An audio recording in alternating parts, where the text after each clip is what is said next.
knock, knock, knock, knock, knock. Is that all you can do? Most of the townsfolk have fled, but if you've got something valuable, you might want to see what that profiteer Tao Ching has to.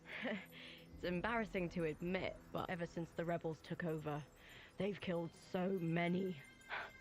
Tao Ching told when it came down to it, he chickened out. Said the water was too cold. What a gutless coward. Shameful. If you ever meet him, give him a good beating for me. And if you ever meet him, give him...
The Emperor.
going to cross the bridge? I don't know if you're searching for someone or passing through, but you should leave here now. I'm from Hill's Watch. Bandits attack, taking any woman they could find. They favor the young and fair, but they won't hesitate to take married women either, if it means leaving with something. I only managed to escape because my husband fought them off. Hill's Watch is just across the bridge. If that's where you're going, please.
Hungry.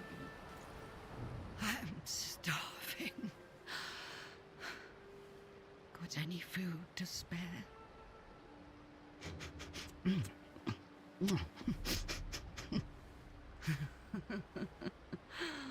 Much better. What bring? Throwing your lot in with the army for the free food, right? Smart move.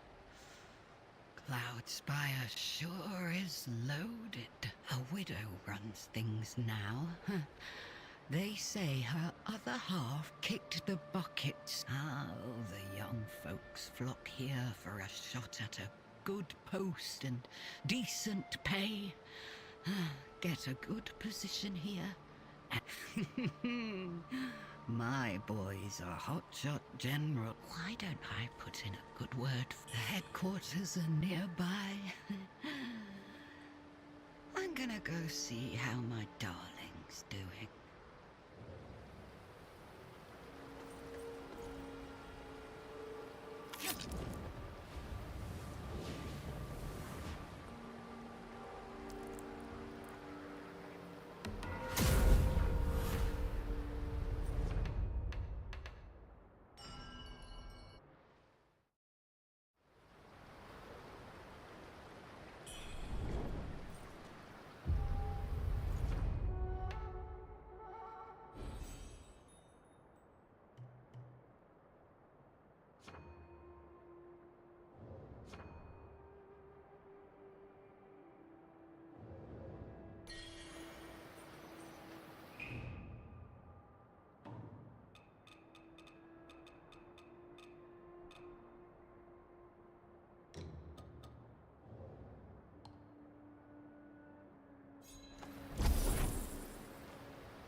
with clearer thoughts than those mindless beasts.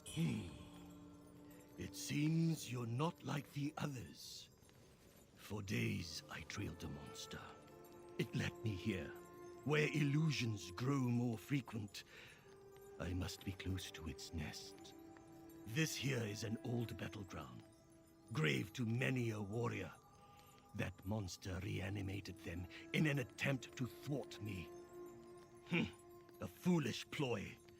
These tricks only delay the inevitable. A refugee camp lies just up ahead. I implore you not to linger. That monster is after me, and the area's rife with danger.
Oh, seeing you here in Hillswatch gladdens me greatly.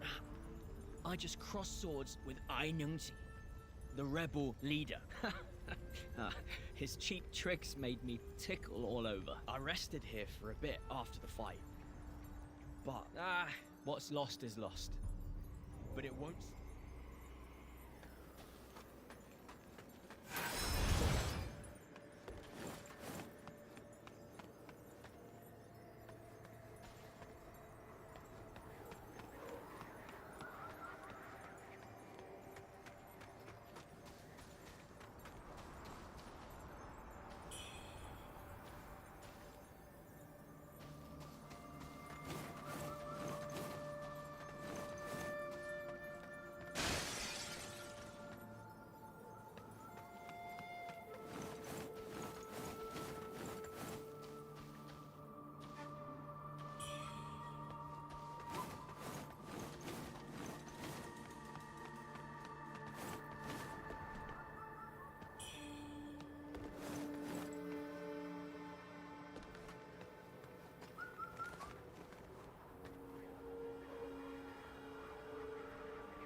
Perhaps it's the drink. But if you want to do good, you'd be wise. The armies there have been You must be looking for Ainungti as well. Take my advice. He's not someone... These are dark times indeed. I advise... Calm. Let's pour another glass. Well, well. Another warrior in our midst. Have you heard of the rebels looting and causing chaos? Did you come to mete out some justice of your... Not all rebels are wicked at heart. Some mean well, but just aren't cut out for upholding justice. Keep that in mind.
you made it. Got some new stuff for you.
Come back soon, you hear?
Hey, you made it.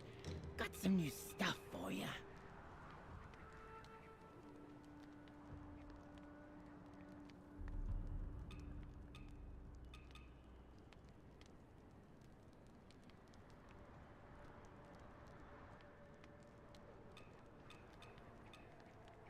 Come back soon, you hear?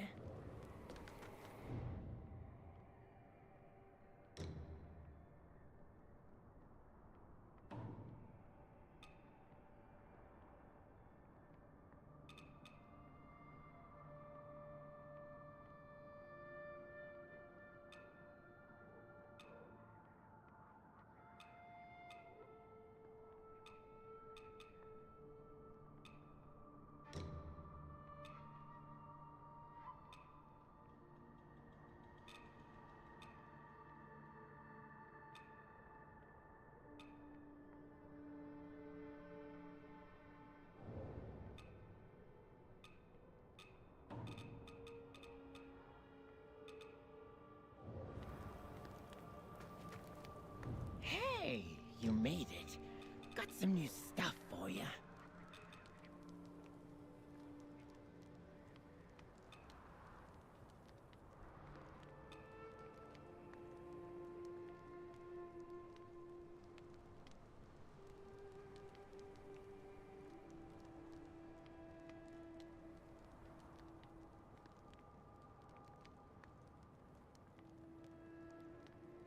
Come back soon, you hear?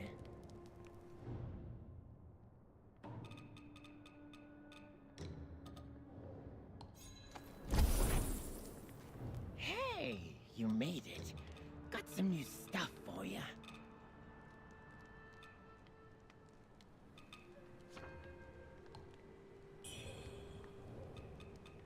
Come back soon, you hear?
Today, I'm going to tell you two stories.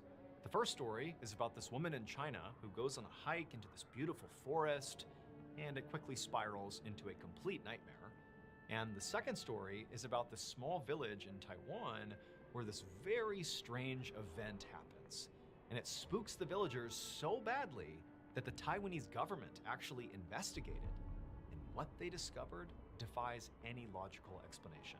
But before we get into those stories, if you're a fan of the strange, dark, and mysterious delivered in story format, then you've come to the right place because that's all we do, and we upload once a week. So if that's of interest to you, on the like button's birthday, offer to bring the cake. But when you sing them happy birthday, make sure you replace the candles with TNT. Also, please subscribe to our channel and turn on all notifications so you don't miss any of our weekly uploads. Okay, let's get into today's stories.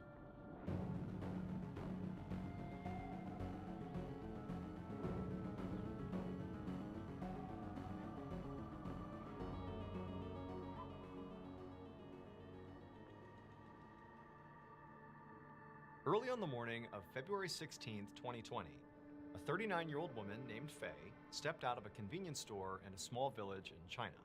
She was wearing a bright red distinctive coat, and in her hands were a whole bunch of snacks that she had just purchased. So Faye had lived in this village her whole life. She was a very simple person, and she had a really specific daily schedule that she basically always adhered to. And it was, she would get up early, she would throw on her jacket, and she would head out to this convenience store, get some snacks, and then she would either go back home where she lived with her husband, or she would go to her parents' house or her sister's house to pay them a visit. And that was basically what she did every single day. And so this day had started exactly the same as every other day, and after she left the store and she began eating some snacks and, thinking about where she was gonna go next, whether it was her house or a relative's house, she's walking down this road when suddenly she hears people calling out to her. And so she stops and she turns, and there are these 5 people that are clustered together standing at the top of this trailhead. So Faye's village was home to this beautiful hiking trail that started right where these people were standing. The trail went up this mountainside and up into this huge forest where there were all these ponds and waterfalls. I mean, it was strikingly beautiful. And that area, the forest with all the ponds, was called the 18 Ponds of the Dragon King. It was called that because there were literally 18 ponds sort of scattered throughout this forest, and then also the village where Faye lived that was right up against it, well, it meant Dragon King in Chinese. But even though Faye had grown up here, she had never once gone on that hiking trail. She had heard about it, and loads of her friends and family had all been up there and talked about its striking beauty, but Faye, she had always stayed away. But there was actually a pretty good reason for that. So Faye, when she was younger, she had this tumor. And in order to get rid of it, she had to take all this medication that was pretty physically harmful and left her with some pretty serious long-term effects. And even though the tumor, did go away and she recovered, that process of recovering and taking all those medications and going to the doctor, it sort of instilled in her this mentality that she was frail and delicate and that she shouldn't take any chances and risk getting hurt. And so she really never did anything that was even remotely risky or even perceived to be risky. Like, for example, hiking up into the mountains. Too risky for her, and so she avoided it. And instead, she kind of developed this really simple, safe daily routine of getting snacks and visiting family, and that's all she ever did. And while in some ways this did, keep Faye safe, it also made her very isolated and lonely. She didn't really have any friends or do anything. She was just kind of stuck in her ways. And so Faye is on this road, and these villagers, these 5 villagers over at the trailhead, have just deliberately called to her by name. They're saying, "Hey, Faye, over here." And Faye's turned and she's looking at them, and they're clearly getting ready to go hike up into the 18 Ponds of the Dragon King. And they tell her, "Hey, come with us, come hiking with us, come check it out." And for Faye, this was so unusual. This was not even remotely how her life went, that there was something in her that for a second just felt really excited. I mean, she did sort of rely on her schedule and her discipline of doing the same thing every day. It kept her safe. But this sudden invitation from these people, these villagers, it just felt like, why not? Why not do something different for once? And she's also thinking, how dangerous can it be? I'm with other people. They seem really competent. Maybe this is a good idea. Maybe I'll just go with them. What the heck? See what happens. And so Faye found herself just sort of drifting over to these very friendly 5 people and saying, "You know what? What the heck? Yeah, I'll come with you. I've never been up there. I'm sure it's great. Let's go. And so sure enough, Faye and her newfound 5 friends from the village, they begin hiking up this trail. And over the next couple of hours, I mean, Faye is seeing a beautiful landscape that she was so close to her whole life that now she's seeing for the first time. And it's like revelatory. She can't believe that she's lived this close to this majesty for so long and she's never seen it. Like this was a life-changing experience for her. And so her mood is just so good. And these 5 people are so wonderful and they're all chattering and talking about their lives. And, you know, Faye's opening up about hers and her health scares and all these different things. And eventually, they make their way into this forest, which is really dense, but they eventually reach one of these ponds, one of the 18 ponds, and it's got this huge clearing, and all the sunlight's pouring in, and there's a waterfall leading into the pond. I mean, it's truly stunningly beautiful. And Faye's friends, they all take a seat right on the shore of the pond, and they break out some snacks. And Faye, she sits down, she's got those snacks she bought from the convenience store. And they basically have a picnic right on the shore. And for Faye, it was like this was the most amazing day, potentially, of her whole life. She had broken out of her comfort zone, she had met these wonderful people who were so inclusive, and here she is experiencing this unbelievable natural beauty, like the day couldn't get any better. But as she was sitting there on the side of the pond, enjoying this beautiful scene, she started to feel really intensely fatigued. And at first she's thinking, oh, of course, you know, I don't really get out much and exercise much, and I just hiked up this mountain into this forest. Of course I'm tired. But she felt herself kind of slumping back on the rock she was on and almost like positioning herself like she might lay down and sleep. And then before long, it was like the world around her began getting hazy and, you know, she could see her friends still talking and they weren't really looking at her. They're just kind of enjoying their food. And then it was like Faye just could not keep her eyes open, and she put her head down, closed her eyes, and she fell asleep. When Faye woke up again, she was still laying in that same spot, but now it was dark. And also, her 5 friends were gone. She was all alone next to this pond in the middle of this forest. And for Faye, it was like immediately this jolt of panic rocketed through her. She starts looking around for these, you know, friends of hers. They've got to be here somewhere. They wouldn't just abandon her. They were so nice. How could this possibly be? But she's looking around and all she can see is just darkness. I mean, there's some moonlight coming through the clearing over the pond, but when she looked into the tree line, it was just all dark and there's no one.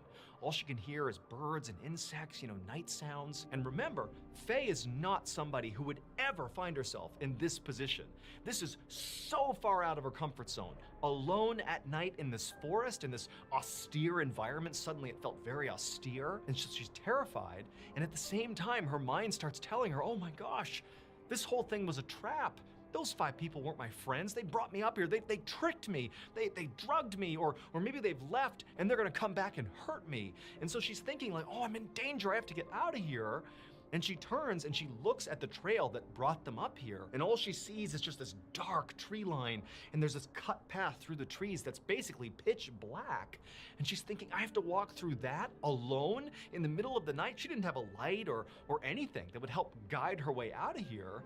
But as she's sitting there panicking, she's thinking, I have to go right now, like it's life or death. And so she stands up and immediately she feels really weak on her feet. Like she's super fatigued still, but it's like adrenaline is coursing through her body. She's got to get out of here.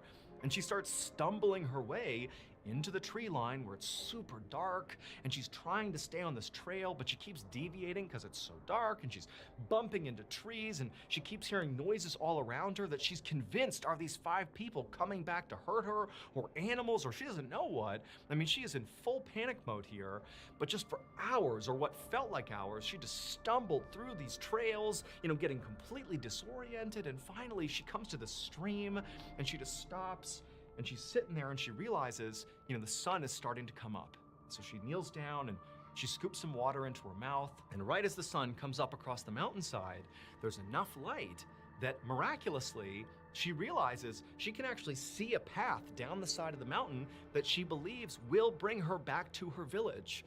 Like she's gonna get out of here unscathed, presumably. And so she kind of catches her breath. She gets another sip from the stream. And then with the help of the sunlight, she navigated her way to this trail that she could see, and down the mountain she went. And as she was going down this mountain, she looked down towards her village, and she saw clearly there was a big group of people, presumably villagers, out looking for her, that were right down on the trail, sort of like the beginning of the trail.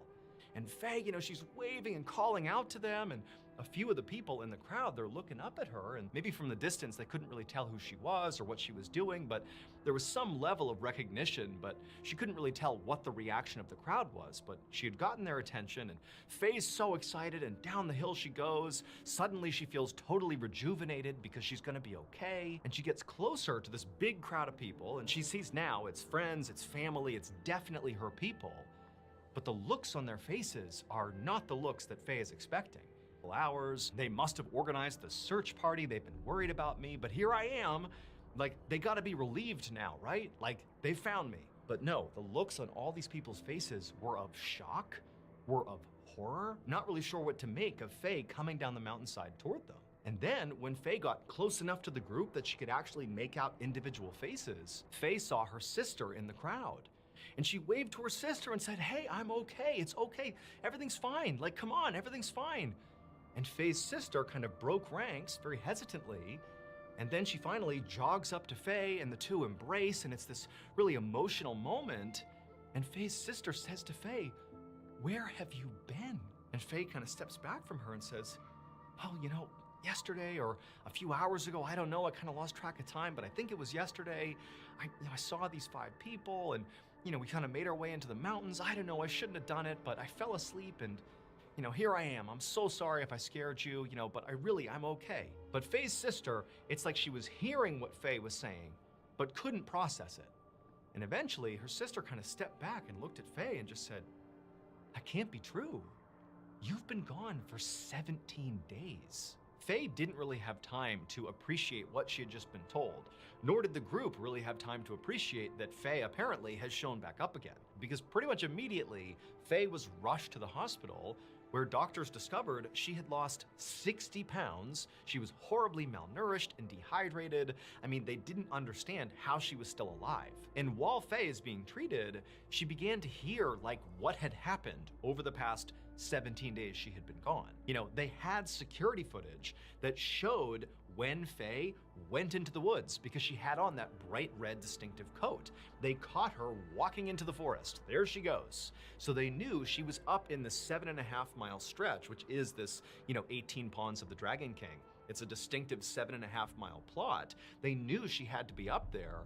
And also because this was around the time of COVID, there were really strict checkpoints of all the other villages in the area. So anybody going in and out of these villages, they'd be documented. And they knew Faye had not gone into any of the surrounding villages. So she had to be in the 18 Ponds of the Dragon King, that 7.5-mile stretch. But despite launching a huge search party into that 7.5-mile stretch to go look for her, and also firing off fireworks left and right to try to get her attention, not only did nobody find any trace of Faye, but Faye would also say, "I never heard fireworks, I never heard or saw any searchers." From her perspective, it literally felt like she had just fallen asleep for a few hours and woken up, and here she was, not 17 days. But eventually, Faye would actually go into detail about the specifics of what she remembered about this ordeal. Namely, she would talk about those 5 people, her new friends, who sort of encouraged her to go up into the 18 Ponds of the Dragon King. And she remembered their names, what they looked like, she remembered discussions she had with them, and she painted them as wonderful people, but it's like she just woke up and they were gone. And so she thought, maybe they had tricked her, and, maybe they drugged her, and that's why she can't remember this stuff, or she didn't know what, but she couldn't reconcile the fact that they seemed like such nice people, but must have had something to do with what's happened here. But after Faye said that, her family, they kind of looked at each other like, "Faye, those can't be the 5 people you were with." And Faye's like, "Why?" And they're like, "'Cause the 5 people you named and described, they've been dead for a long time." Now, Faye was incredulous, but when they reviewed the security footage that showed Faye clearly in her bright red distinctive coat walking up the trail into the 18 Ponds, there was nobody else with her. Those 5 people, they're not on camera. So the 18 Ponds of the Dragon King is not just a beautiful hiking destination. It's also believed to be haunted. Locals claim that when they look up at the mountainside that the trail passes through and then up to that forest as well, they can sometimes see these eerie blue lights moving around in the trees that nobody can explain. There's a story that, people that have died, their spirits sort of haunt this area looking for living people to switch places with. In fact, when Faye began coming down the mountainside and she looked and saw that huge crowd of people that she believed was basically, her search party out to look for her, well, in reality, that wasn't the case. One of the locals had looked up and seen what he thought was another one of those lights, not a blue light, but a red light. It was Faye's red jacket. He had seen this red thing bouncing around off in the distance, and he thought it was, one of these strange lights, a ghost, let's say. And so he had told people in the village, and everybody was really excited, and they ran out to go see what it was, and it sort of was a ghost. It was Faye, who'd been gone for 17 days coming down the mountain, and nobody could believe it. They were so shocked. And so to this day, nobody knows what actually happened to Faye. All we know is we have her on camera disappearing into this trail, into this forest, in the mountainside, and then really Faye's story, at least from her perspective, has never changed. Thank you to Better. Everybody back and easily to it and told my life. Make the change in me was the therapist was there. Needed to cure first month. Of 1959, a middle-aged civil engineer named Wu Chiu biked through his rural town in Taiwan. He was on his way home from work, and normally he sort of enjoyed this bike ride home. He would take his time and look at the beautiful temple and all the marketplaces. But today, he was not looking at the scenery. He was in a huge rush because he had gotten word that his wife had become horribly sick. And so Wu is pedaling as fast as he possibly can, trying to get home to his wife to help her and take care of her. But as he got to his neighborhood, he started to realize that he was really gassed. Like literally pedaling to his house was just unbelievably exhausting. Now he was sort of sprinting, but at the same time, Wu was a pretty athletic guy. And so this type of a ride was something that he should have been able to handle. But it just sort of seemed like there was a weight attached to him, like he was pulling an extra 100 pounds or something. But regardless, Wu pushed through the pain, knowing he had to get to his wife at all costs, and he turned the corner onto his street, and as he was making his final approach to his house, he saw one of his neighbors. And even though Wu was completely in a rush, he was also very polite. And so even though he's sweating and hustling, he still took the time to turn and wave to his neighbor. And his neighbor, who clearly looked at Wu, made eye contact with him, saw it was Wu. Instead of waving back, they kind of scowled at Wu, like they were disgusted by him. They didn't wave back and they turned and just went the other way. And Wu's like, what was that about? What did I do? But again, Wu has to get home, so he sort of wrote that off and he's like, okay, keep on pedaling. He gets even closer to his house, and then it just so happens another neighbor comes outside, and again, Wu's politeness comes through, and he's like sweating profusely. He's like, hey, how are you? And this neighbor as well looks at Wu with this look of total disdain on their face, like there's something wrong with Wu. And Wu's like, what did I do? What's going on here?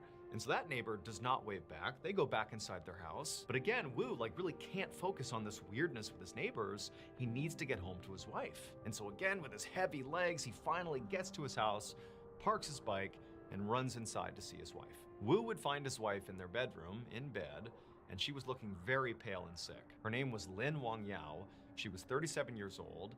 And generally speaking, she was a pretty frail person who was sort of prone to minor illnesses all the time. And so, Wu was sort of accustomed to her not doing so well. But as soon as he saw his wife, he could tell that whatever was going on with her was serious. This was not one of her typical bouts of, minor illnesses. Something was wrong here. And so Wu immediately began to tend to his wife. He made her some soup and some tea, but, Lin barely could sip either of them.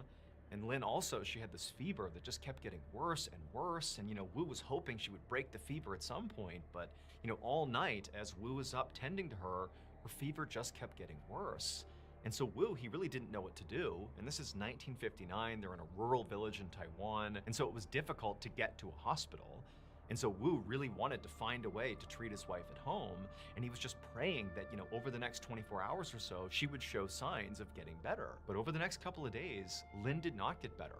Her fever never broke. She basically stopped eating and drinking. And it was like she was drifting in and out of consciousness. And then finally, after 3 days of this, Wu knew, if I don't get my wife to a hospital, no matter how hard it is to do that, she might not make it. The primary hurdle for Wu to get Lin to the hospital was actually just transportation. He didn't have a car, but he did know that one of his neighbors on his street had a donkey cart, and so he could maybe load his wife into that and they could get her to the hospital in the cart. And so Wu, he went outside and he found the neighbor who happened to be outside, actually with their donkey cart, and he flagged them down and he asked them if they'd be willing to transport Lin to the hospital in their cart. But just like a few days earlier, when Wu had been biking on his street and his neighbors had been totally weird to him and sort of looked at him with these obvious looks of disgust, this neighbor, who knew Wu really well, looked at Wu and basically gave him one of those looks, like, you gross person, you know, and he turned around like he wasn't even gonna talk to Wu. But then Wu, in desperation, just says, look, my wife, she's dying. She needs to get to the hospital. Please do it for her. And at that, this neighbor, you know, clearly despite their misgivings, sort of turns back around and says, fine, you know, we can use the cart and get her to the hospital. And so Wu and this neighbor, they go into Wu's house, they scoop up Lin, they put her on the cart, and it takes several hours, but they do eventually get her to the hospital. And by the time they're there, like, Lin is basically unconscious. They rush her inside, and the doctors and nurses, they try to do everything they can to stabilize Lin. But as soon as she was admitted, it was like her condition only got worse and worse. And that night, she slipped into a coma, and then she died. Wu was devastated. He and the neighbor took Lin's body, put it back on the donkey cart, and brought it back to their town.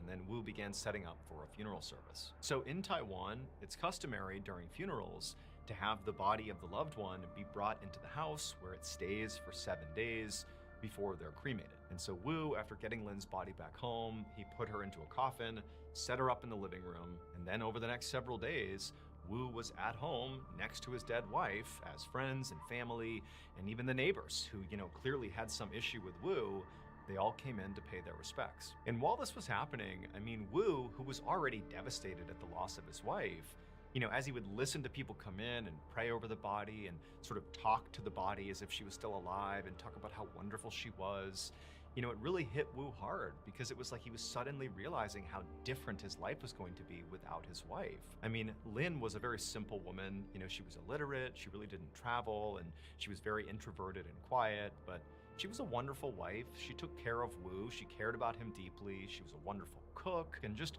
generally, she made people around her feel safe and happy. And so, you know, Wu, it's like he just found himself over and over having these fits of just crying. Like, he can't believe that Lin is now gone. But on the third day after Lin had passed away, so now we're about halfway through this funeral service, which takes about a week, Wu was in his living room dealing with this overwhelming sadness about losing his wife, and there's this procession of people coming in and out of the house. And as Wu was sitting there, you know, there was sort of a cadence and a rhythm to how the days were going. But at some point, it was like everybody in the room just suddenly went completely silent, and then people began to gasp. And Wu, he was sort of head down dealing with his sadness, and he sort of noticed the change. Very introverted and quiet, but she was a wonderful wife. She took care of Wu. She cared about him deeply. She was a wonderful cook, and just generally, she made people around her feel safe and happy. And so, you know, Wu, it's like he just found himself over and over having these fits of just crying. Like, he can't believe that Lin is now gone. But on the third day after Lin had passed away, so now we're about halfway through this funeral service, which takes about a week, Wu was in his living room dealing with this overwhelming sadness about losing his wife, and there's this procession of people coming in and out of the house. And as Wu was sitting there, you know, there was sort of a cadence and a rhythm to how the days were going. But at some point, it was like everybody in the room just suddenly went completely silent, and then people began to gasp. And Wu, he was sort of head down dealing with his sadness, and he sort of noticed the change in the room, and he heard people gasping, and he looked up, and he noticed a few of the mourners. They weren't just gasping, they were open-mouthed and horrified, and they were looking at the casket. And so Wu went from the mourners, and he looks over at the casket, and there, in this open casket, is Lin, except now she's sitting upright, looking around the room, clearly alive. Now, at first, Wu's reaction was, oh my goodness, my wife must have just slipped into a really deep coma, so deep that the doctors could not distinguish Hey. Hello. it from death. And so this is a mistake. Like, she was Okay, never just dead. get on. She's just, you know, waking up from her One coma. day. But at the same A game called... 1 second. time, as Wu's having this immediate reaction to seeing his wife sitting up in her coffin, he's thinking, but Over these 3 days that I've not left her side, I've been with her body the whole time. She's not moved, she's not made a sound, she's certainly not had anything to eat or drink.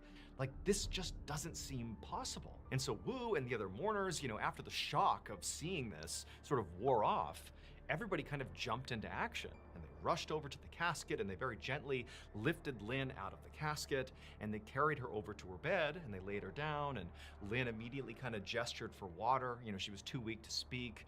She had lost a bunch of weight, but she's gesturing for water. And so they give her some water and she sips the water, and everyone's looking at Wu like, we have to get her to the hospital. Like, what else can we possibly do?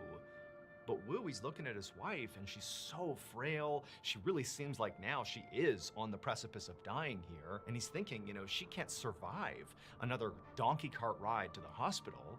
And so we have to keep her here and hope that she, recovers enough that maybe in a day or two we could bring her to the hospital, but certainly not now. And so over the next couple of hours, Wu, along with some friends and family, just stayed by Lynn's bedside, constantly checking on her, making sure she really was alive. And, she was, albeit, very subdued, but she continued to drink water and had a little food. And amazingly, over the span of only a few hours, Lynn went from basically literally being dead to actually seeming to get a whole lot better. In fact, to the point where, Lynn was actually sitting up in bed and, stretching and moving around as if she was completely fine. In fact, in Wu's opinion, it almost seemed like within a few hours, she was actually physically almost better off than she was normally when she was alive. Like, it was a miracle how quickly she was recovering. And so by that night, when Lynn really did seem like she was effectively back to her normal self, the mourners all left and said, okay, well, I guess Lynn's okay. And they left, and then it was just Wu and Lynn. And Wu had no idea how to handle any of this. He was just so grateful that his wife was alive, even though, again, none of this made any sense. Like, this is so shocking.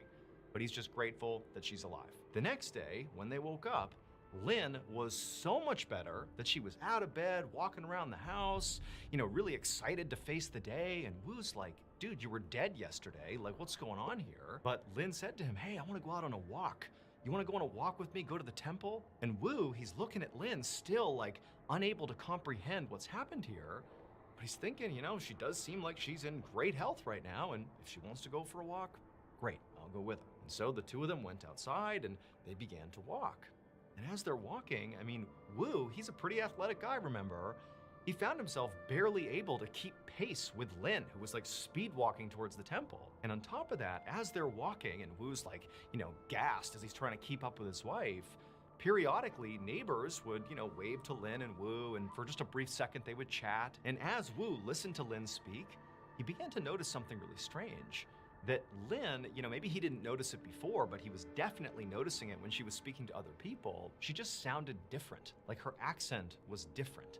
It did not sound like his wife. And the weirdness around Lynn's miraculous recovery only got more weird over time. Before Lynn died and came back to life, she had been illiterate. But now, she was not only able to read, but she could also read and speak fluent Mandarin, a language she didn't know before she died. Also, Lynn used to be a really skilled cook who loved cooking meat dishes in particular, but now that Lynn has recovered, she no longer wanted to eat meat. She said she was a vegetarian and basically stopped cooking. Also, Lynn began speaking with real authority about the professions of accounting and bookkeeping. And then also she advised her husband to quit his job as an engineer and open up a building materials shop in town because there was a real need for it and he'd make real money that way. And believe it or not, like, Wu, he doesn't understand what's going on with his wife, but she really seemed like a force to be reckoned with now. And however she had gained all this extra knowledge, it really seemed like she was sharp these days. And so he was like, all right. And he quits his job as an engineer, opens up this building materials shop, and really quickly, he and his wife began making real money, more money than they had ever made before. And while all this was happening, Wu and Lynn became the biggest curiosity in town. The story of how Lynn had miraculously come back to life with all these bizarre personality changes, not only was that spreading all around town, but it eventually spread all across the country. It was like everybody was talking about Lynn. In fact, this story spread so far that it eventually reached the Taiwanese government. And when they heard about it, they were so intrigued, they decided they would investigate. And so on March 17th, 1962, the Taiwanese government sent for Lynn. And Lynn was very happy to go. She was ready to tell her story and answer any questions they had. This was all just kind of exciting. The idea that the government wanted to know how she had made this unbelievable recovery. And so the government, they scoop her up and they bring her to this army hospital and they tell her she's going to be meeting with the chief physician there. And so the chief physician, he's inside of the room, he's waiting for Lynn. He's never met her before. He's only been told roughly what the story is. You know, there's this woman who's acting really funny after coming back from the dead, and okay, fine, I'm gonna talk to her and see what's going on. And so Lynn, she walks in the room, and the chief physician, he looks at her, she's an ordinary looking woman, and she walks over to him, and before he can even begin a line of questioning, Lynn looks at him like with a double take, like there's a moment of recognition. And she says to the chief physician, "Uncle?" And the chief physician is like, "Why are you calling me uncle?" And then Lynn would go on to explain why she had just called him uncle. And the chief physician was so shocked by her story that he left the room and he called for his wife. And then when his wife came to the hospital, he didn't tell her what was going on. He just said, "Come with me." She walks into the room with the chief physician, he and his wife, and Lynn, who's never met this woman, and the woman has never met Lynn, they see each other for the first time, and Lynn looks at her and just goes, "Auntie." And it was at this point that Lynn revealed to the chief physician and his wife that Lynn really was not her name. That's what people called her, but that wasn't who she was. Her real name was Zhu Shuhua, and the chief physician and his wife literally couldn't believe it, because they had not given any information about their personal lives to Lynn. They've only listened to her story, and she's just offered up what she claims her name is. She's called them uncle and auntie, and wouldn't you know it, the chief physician and his wife, they did have a niece whose name was Zhu Shuhua, and a year earlier, she, their niece, had gone missing. She'd gone missing during the Chinese Civil War, and she had been presumed dead, but nobody had ever found her body. According to Lynn, Zhu did die during that war. She was robbed and murdered by a group of fishermen.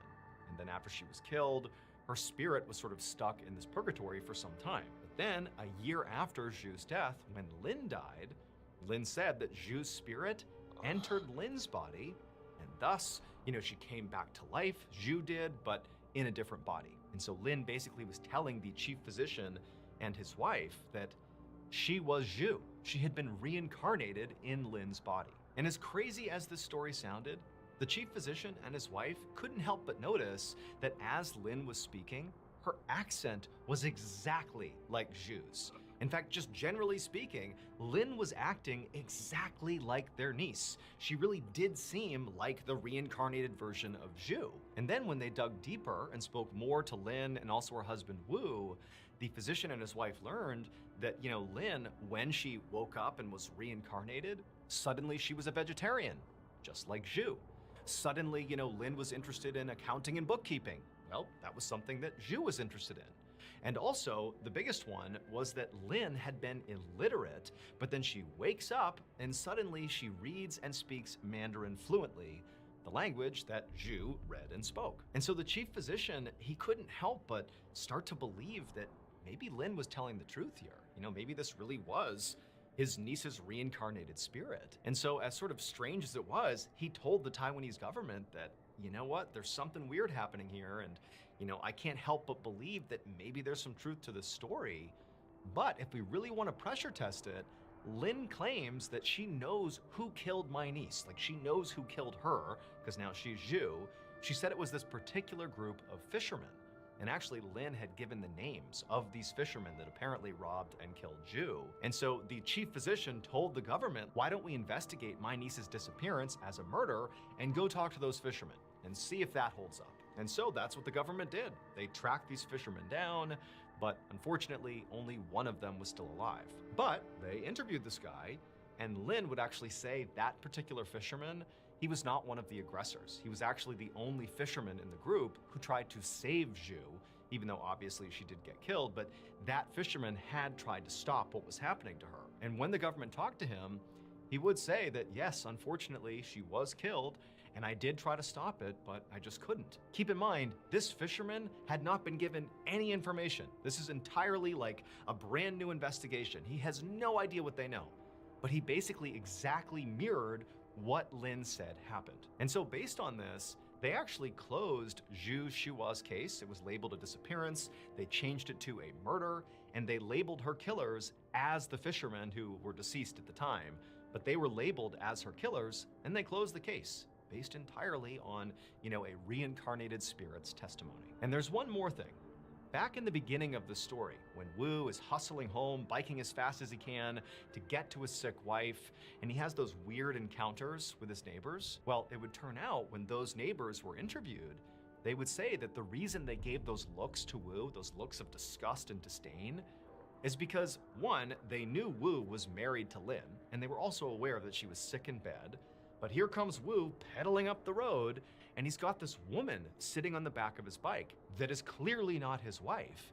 And so everyone's reaction to that is, Wu is having an affair on his poor wife who's sick in bed. What a horrible person. Now, Wu swore there was no woman on his bike, but he would recall that the bike did feel really heavy, like he was pulling extra weight at the end there. Later, Lin would say that actually Zhu's spirit had come down and hopped on the back of Wu's bike, and it was her basically riding along, hitching a ride up to their house. She was the woman that the neighbors were seeing. But Wu, he was so focused on getting home, even though he felt that heavy weight, he never turned around, and so he didn't see her. And then once Lin passed away, Zhu's spirit, who was now at the home, sort of waiting for this to happen, she switched places with her. For the rest of her life, Lin would live as Zhu, and she would become a community and spiritual leader.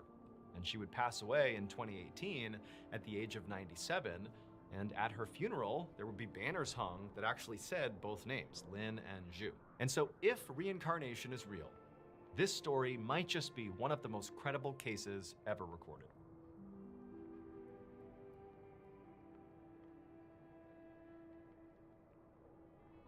Thank you so much for watching. Let me know what you thought of today's episode in the comments. And remember, we have hundreds of videos for you to binge right now. But if you're looking for a recommendation from me of that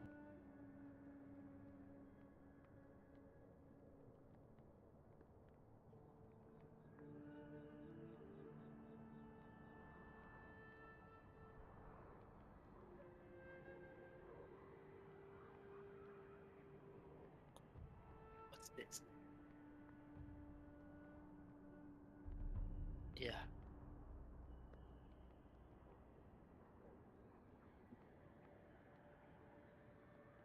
No, I don't believe. You go hell and heaven. When you die, you go to hell or heaven. If you are on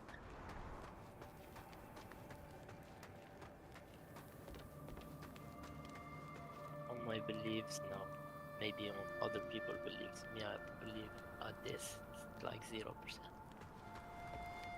I believe that God will maybe God will create another creatures after us. You never know. God can do whatever he wants. But us? No, I don't believe at this. I believe some people will go to heaven for the rest of their life, and some people will go to hell, not forever, but they will pay for their actions. Like they will suffer a little bit in hell, beg for the bad things they did, and they go to heaven after it.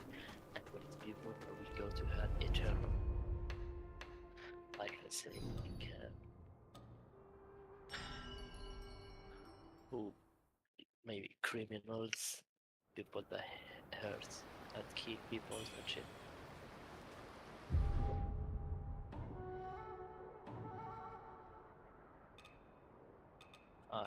Okay. And in the heaven there is a lot of degrees. There is people that will be in heaven, but not that same degree with you. Like let's say different levels, 7. What? Oh. Even the hell there is levels. And I see you found Reddy's or come up for air. You resurfaced. Me? Yes, because you told me that you were going to go play ranked on your own and level up, but you wouldn't forget about us. I remember you told me this. I stopped playing that game for like a month. I'm playing Call of Duty, not playing. Well, I don't know. I just remember you said you wouldn't forget about me, but here we are. Yeah, I'm sorry, I was bad. You were bad. You forgot about me. I'm not good human being. Gotta stop doing this shit, yeah. You should see me running around Siege now. Not every game is a good game, but some games, man, some games you'll see me at the top of the chart every once in a while. Yeah, I mean, if you are playing it every day, you will get good eventually. There's nothing stopping you. You don't play Call of Duty, you don't have it? No? I have it, I don't like it. Which one, Black Ops 6? I have whatever the new one is. Yeah, same. Yeah, I play ranked. Yeah. I'm gonna stream for you. Rank is 4. Oh, it's 4v4.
For me, Call of Duty is too arcadey and totally like oriented toward kids, I guess.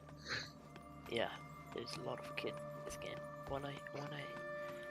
Sometimes when I get games with old people, I get so happy. Old people don't scream at all. They don't give a shit if they lose.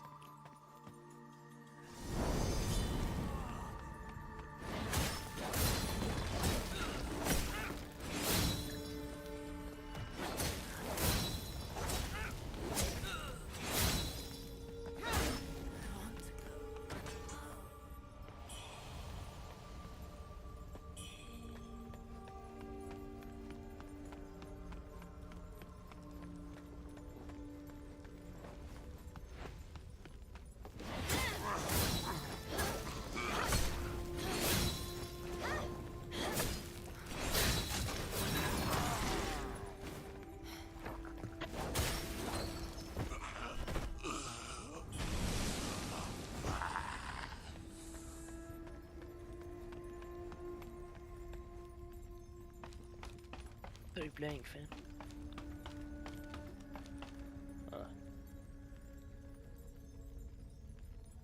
I'm playing now.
what are you playing right now? I didn't even ask. Oh no! One playing Wuchang and one playing Call of Duty.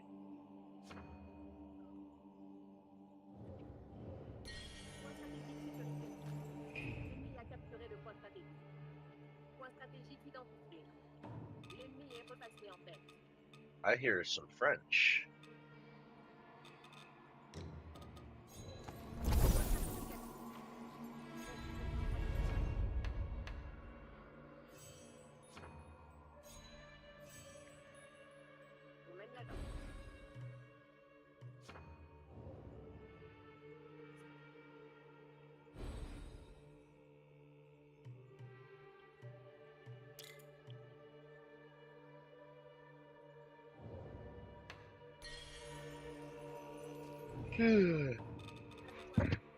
Excuse me. I don't know. I just got up.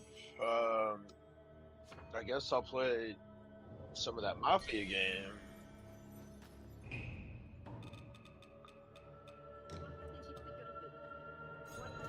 I have Grounded too, but I need people that play Grounded too.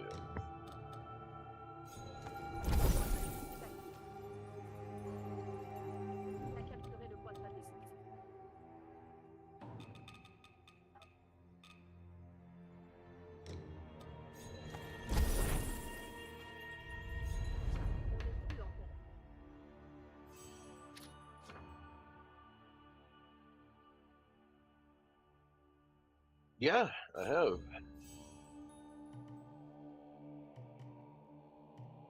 Well, yeah, it's exactly like Grounded 1. So if you tried Grounded 1 and liked it, you would like Grounded 2. Did you try Grounded 1? What did you think?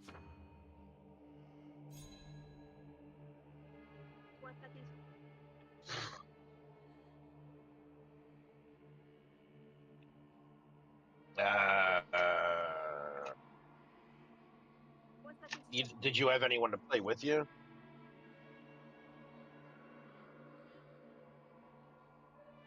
Oh, you've had a 3-player game of Grounded?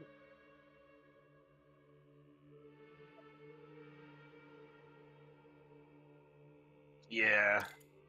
You know what probably happened is you probably screwed around and then you decided you didn't feel like building bases or something.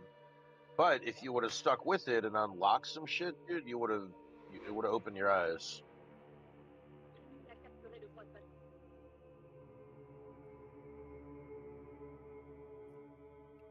So they have a new feature now where you can create a shared world and it doesn't require somebody to host, like it's hosted online. But I think there's some kind of thing to it where you can, somebody still like owns the game, but I don't know. I'd have to look. When you do the shared world, there's something about it where other people can play it when you're not online. But there's still like an owner. There's still an owner of the game, like ultimately, and this you have to pass like ownership around or something.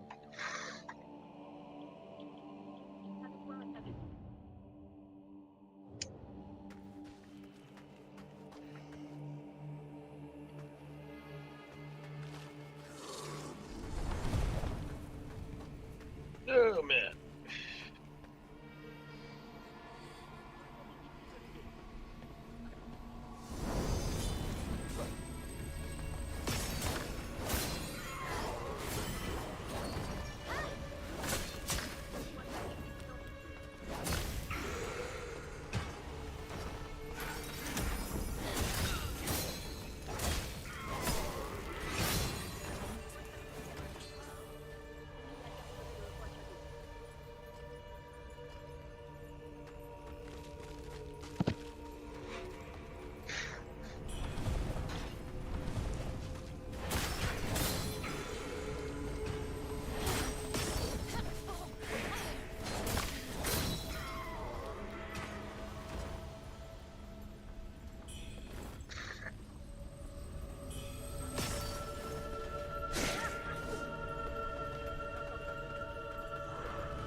Dude, I got so sick of hearing the same YouTube commercials over and over, I finally just bought fucking YouTube Premium.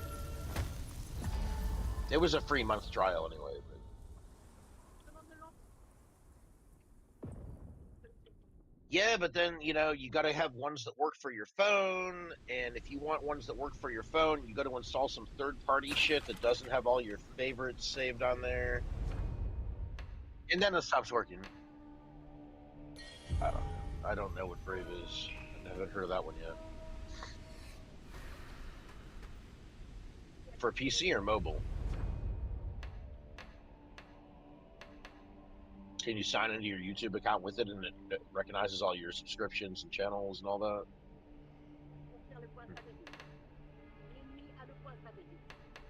Well, I'm surprised people like us don't pass that information around left and right. Holy fuck, man. You guys are sitting here on some shit? Is there any other awesome sites I need to know about?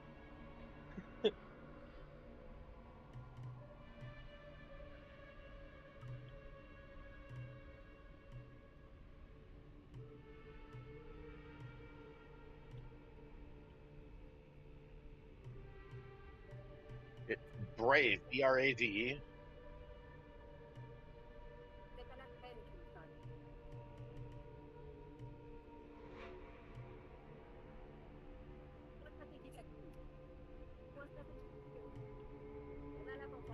You know, there was like ad blocker extensions that worked for a long time, and then all of a sudden they started catching me, so I had to stop using them. That was like a year ago or something. Oh, I don't know. They quit working, and Google said, "Oh, we caught you. If you do it 3 more times, we're going to temporarily ban your account until you turn it off." I'm like, "Oh, okay." So like they caught me like 3 more times. They were like, "We're temporarily banning your account until you turn off the ad blocker." So I turned it off, and then they're like, "Hey, welcome back." So yeah, absolutely they do, because Google owns YouTube, and yeah. And it's funny because not all my friends got that. Like half of my friends did, half of them didn't. And the ones that didn't get it sound like they were asking the same questions you just asked. And I'm sitting there like, so they only fuck some of us? Is that what's happening?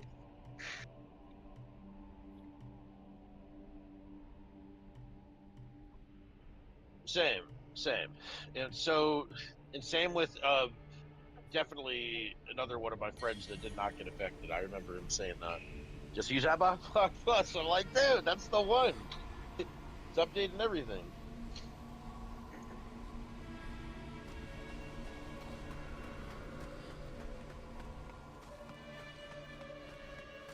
I don't know. I think that he came back a few weeks later and mentioned that it did get him eventually.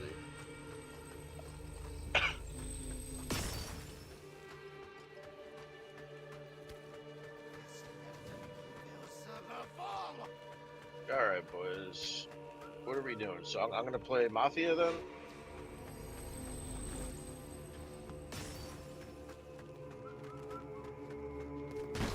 Yeah, you know, while we got Red here, what a perfect opportunity to try to twist his arm a little bit. Hey, buddy. Why don't you play some Rainbow Six? Medieval City. You guys want to play it? Medieval Dynasty. Medieval University? Dynasty is like it's a video game, it's a fun video game. Is it on Steam? Yeah, of course, on Steam, on Xbox Pass, everywhere. So I start with typing the word medieval, it sounds like. Yeah. Medieval Dynasty. Yeah, Dynasty.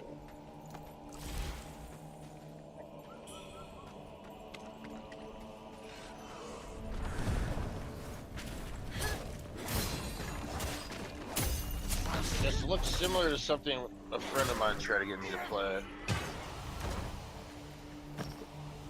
You gotta survive and shit in the make your base.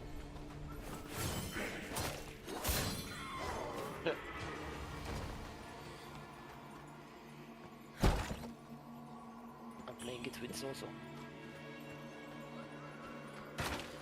How? I do not like RTS. How RTS? I'm looking at the store page now. Age of Empire. No, not Age of Empire. It has. It's If you're into RPGs, it looks like it might be all right. To me, it looks pretty boring. I mean, I know I'm not looking at battle right now, but yeah, Age of Dynasty, medieval dynasty. No, yeah, play it on Xbox Pass. It's in the Xbox Pass. $35.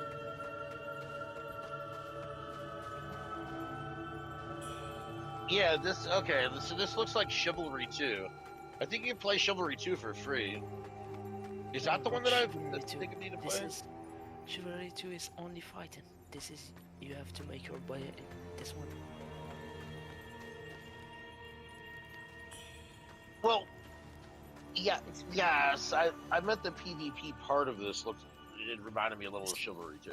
But Chivalry 2 looks more fun. This is not a PvP game. Oh. This is PvP, like you survive, you do war, it's open world, but you play co-op, 4 players. Similar to Grounded 2 and Sons of the Forest.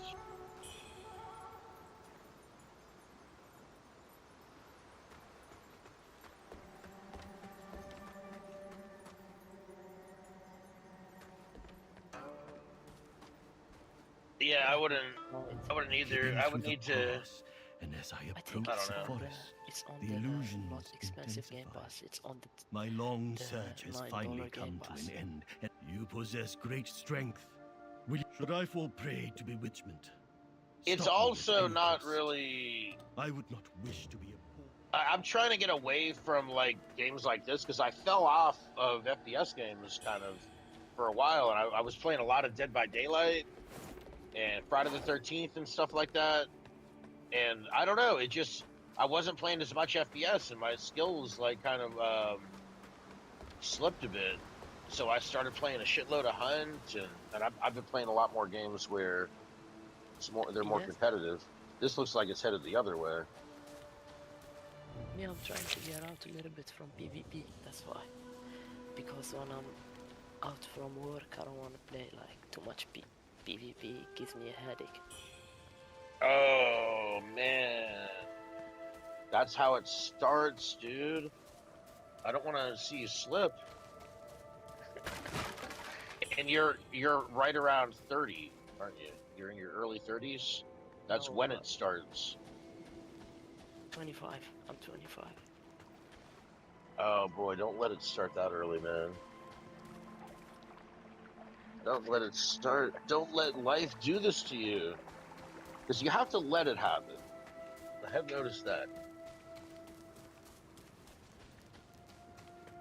You might be able to save him, though. Game's fucking me up. You have to be very ginger with the tongues. You can pull him out of the boiling water. Gingerly, gingerly. Get the napkins. Quickly, quickly, paper towels.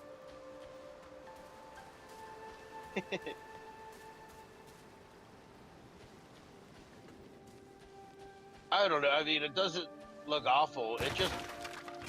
It looks like a game that that we would just go right to sleep like after. I don't know.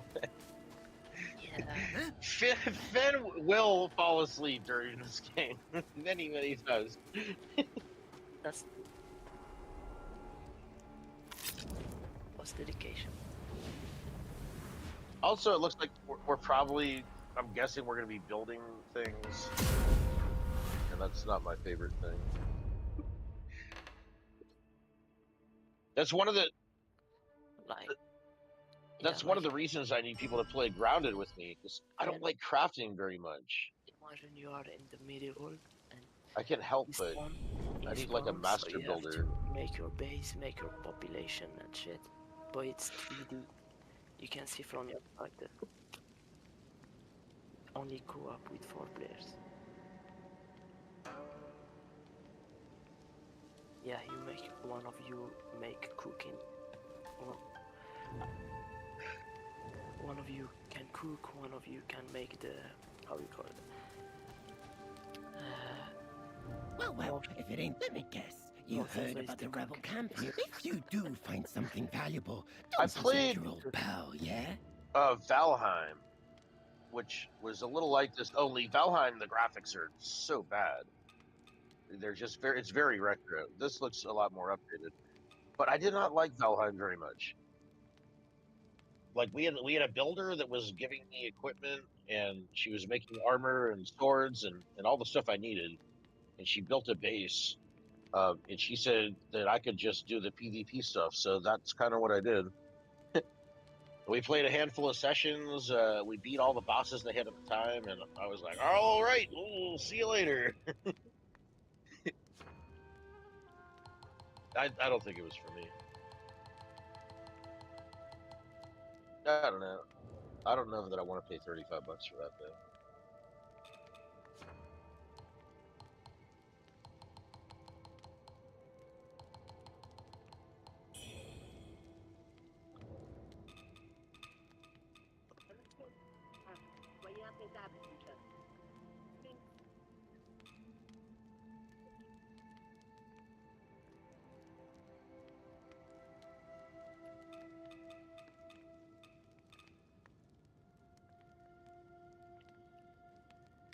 Come back soon, you hear?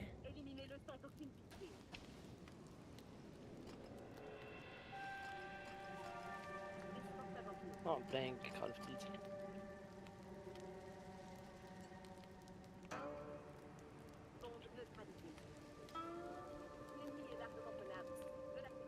Maybe it's yeah. I think he's playing single player, and he is set to French. Streaming Call of Duty.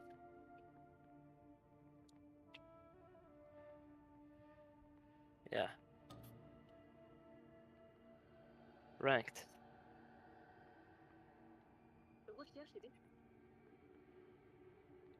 One is search and destroy.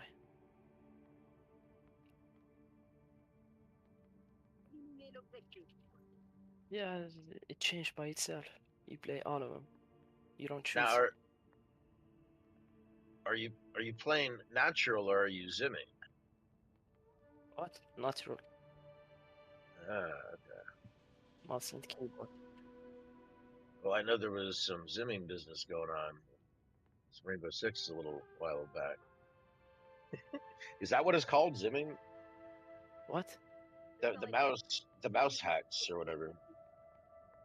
Yeah, there is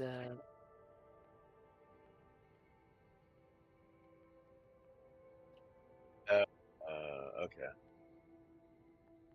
it takes off.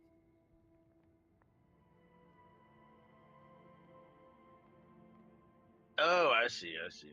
It takes off the recoil. Yep.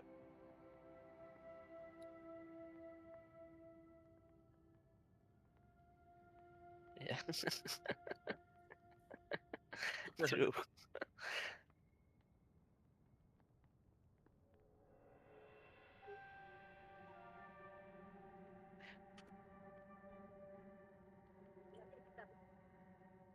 There is if you play controller, there is aim assist. Yeah, that sucks. Oh yeah, with Call of Duty, yeah, there is.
I'm having a lot of bucket lost in the game, I don't know why.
A lashing whip.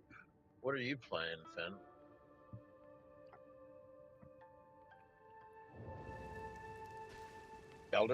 Elden Ring? Oh, Wuchang. Yeah.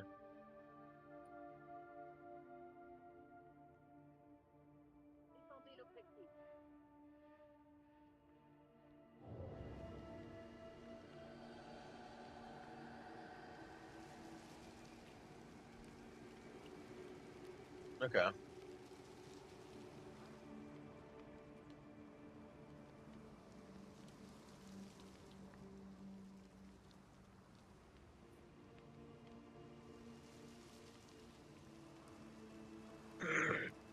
You're probably talking about Soul Calibur. We had it back on Dreamcast.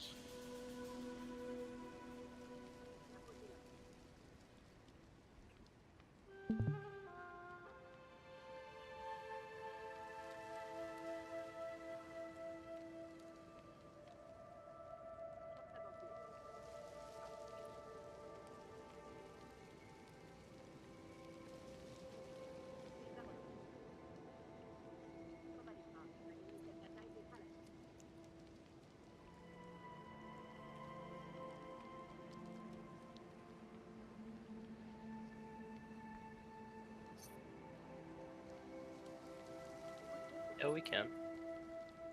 Yeah, sure.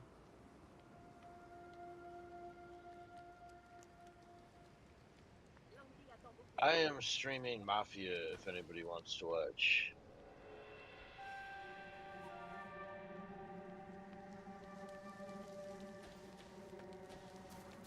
This game is pretty good. It's built on, it's got to be built on that Indiana Jones game engine. I've seen so many similarities. And that game is an awesome game, man. It's been a long time So since we're we in good last company. met. The feathering and worships rise. It's spreading like wildfire. I had to flee before I ended up like the afflicted. Luckily, It's I kind of funny managed listening to to them talk escape too. with a few villagers I knew. This camp, it's humble, but at least we're safe. For now, it's a place to call home.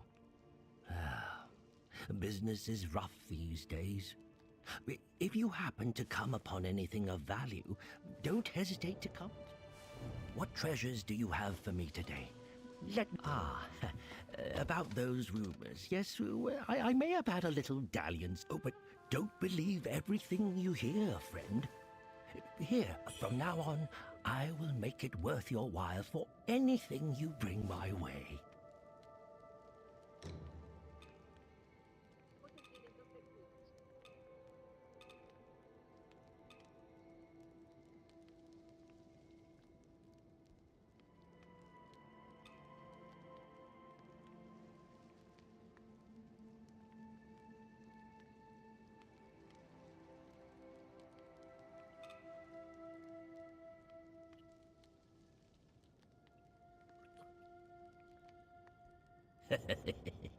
If you've got more.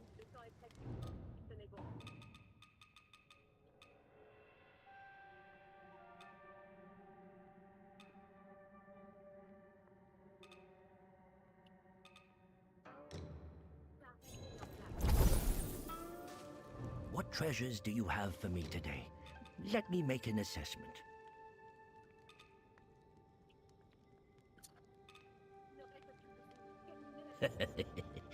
If you've got more.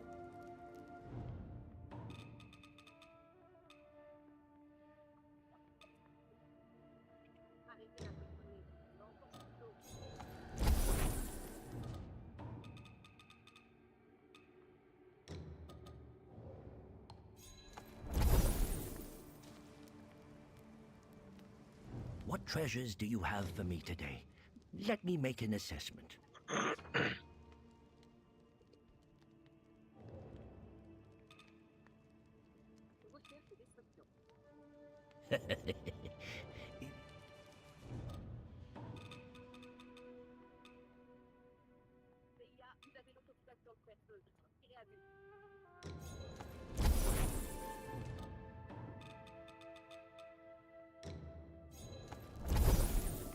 What treasures do you have for me today? Let me make an assessment.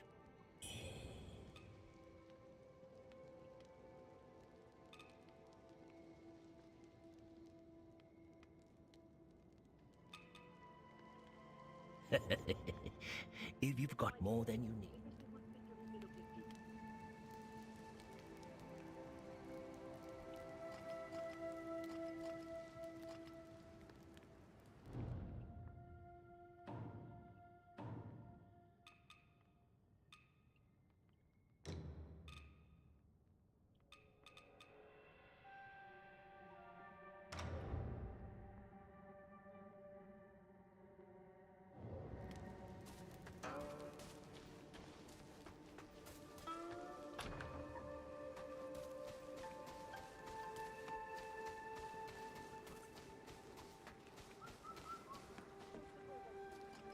Jesus.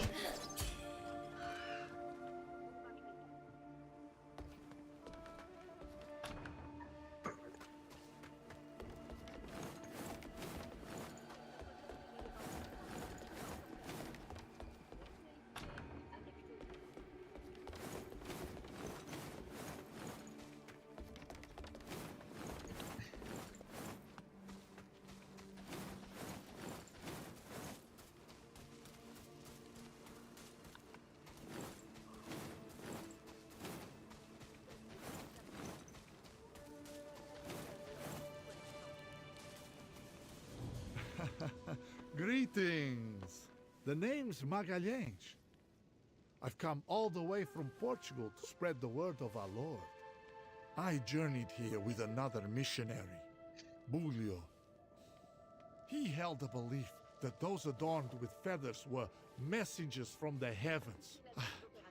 I tried to bring him back to the righteous path, but I failed. If you happen upon Bulio, please tell him to return to me. The Lord Allah. What else can I do for you?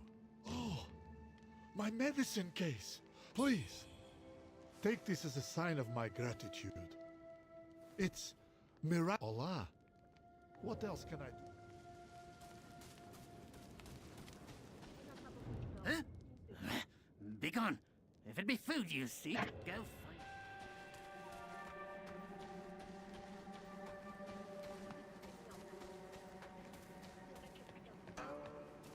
Child, your arm.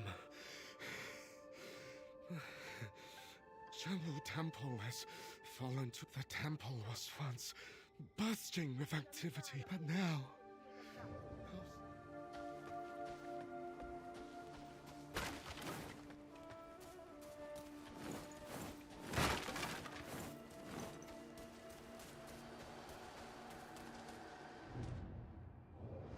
Or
You possess great strength. Should I fall prey to bewitchment, stop me at any cost. Excellent. Make your preparations.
Excellent.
Grab a water.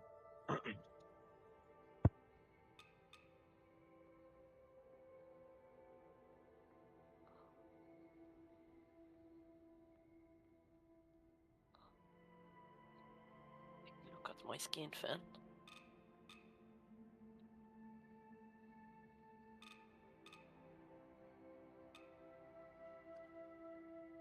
You hear? Yo, fan. No, it's not black.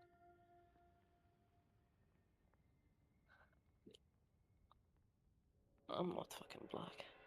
Check. I gold it. Check. 1 second, check the skins here.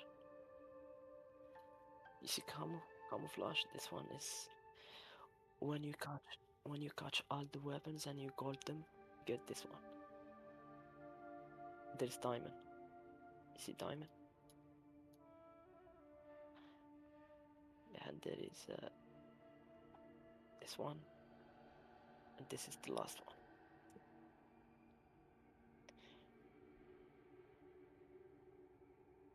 Me, I have gold.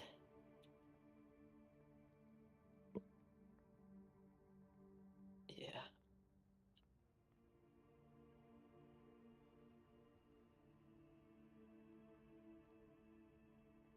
Yeah, there's gold. Check gold. Yeah, they don't see the fucking heat coming. This one is for the space, when I'm on the space. This one when I'm on the bank robbery. This one when I'm on jewelry stores. They don't see me coming with the knife.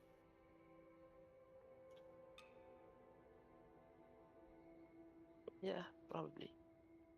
And then they will get knifed with it.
This one?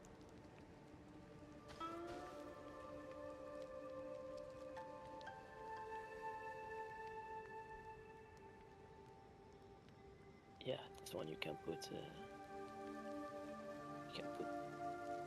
this.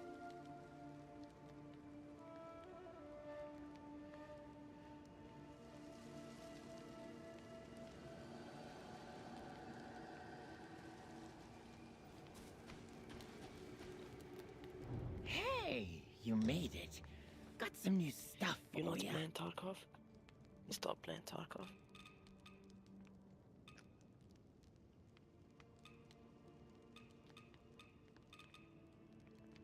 When we was playing together.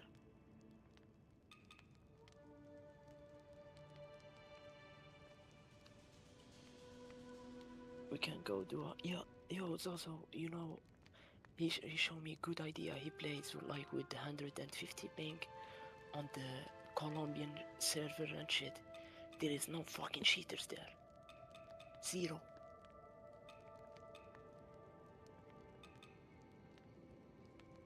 You don't...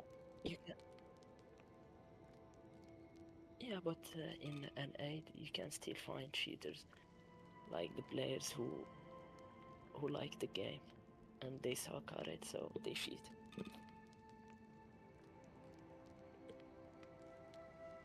But I played with him yesterday on that fucking server. You can do your quest, you can speedrun your quest. Like you see when you're just starting, level 1 and 2, 20, you just go there. And then when you get loot and shit, you can start doing PvP on NA. To do your quests, like killing people and shit.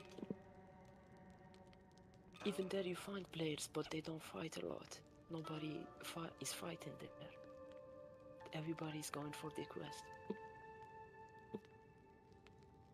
You don't find people camping or shit. They just go to do their quest and they leave immediately.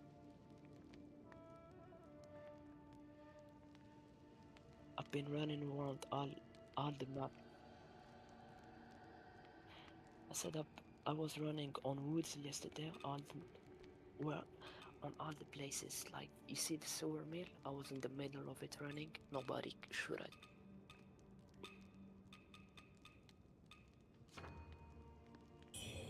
It's a good idea to Come grind. back soon, you hear?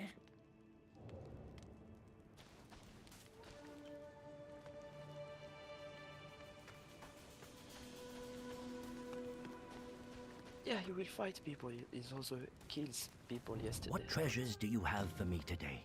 You Let won't- me make an You assessment. won't find people cheating.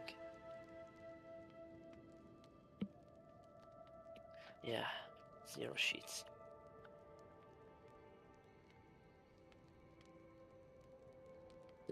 Bucket lost, bucket lost, bucket lost. I'm tired of this bucket lost.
If you've got...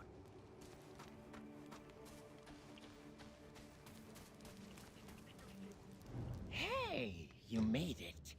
Got some new stuff for ya.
Knife that shit.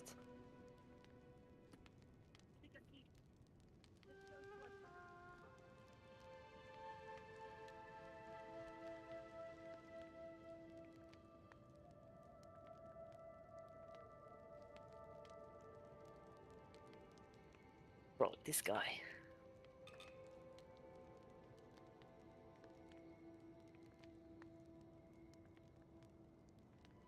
Yeah, I have bucket loss. You know how I get rid of it? I just take off the icon showing me I'm having bucket loss.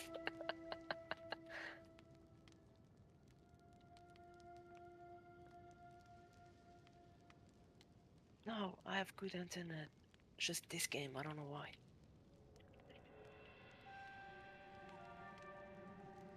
Oh.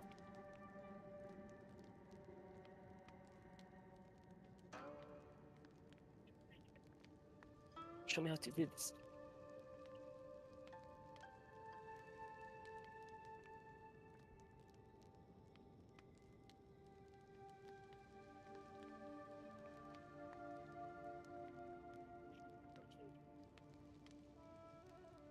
What the fuck?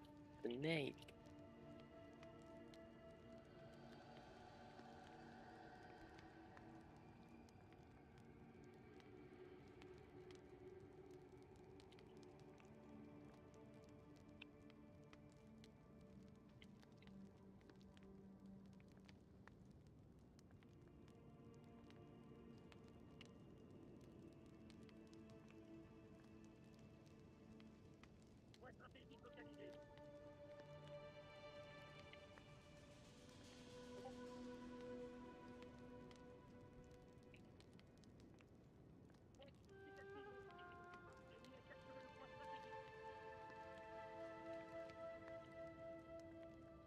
Come back soon, you hear?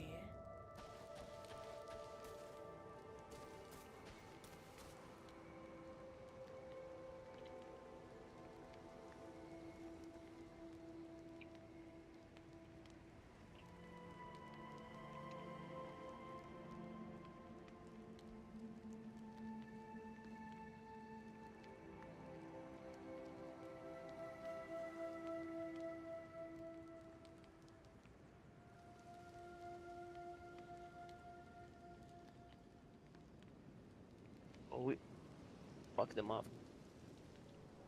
Check the score.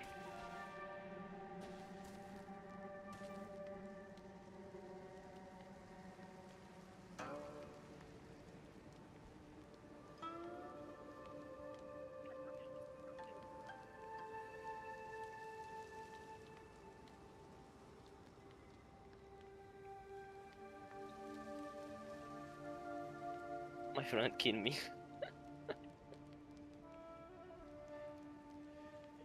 Yeah.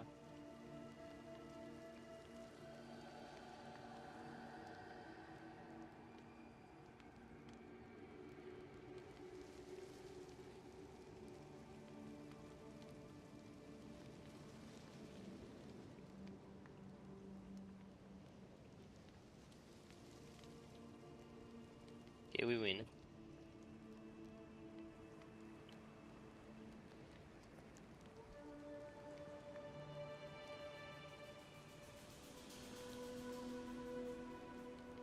So how the fuck we do this? All stinks.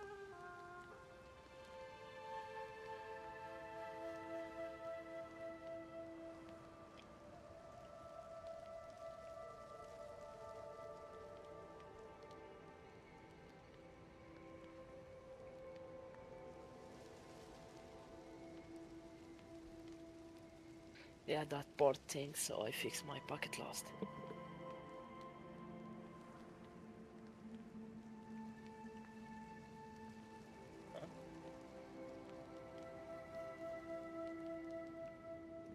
So how?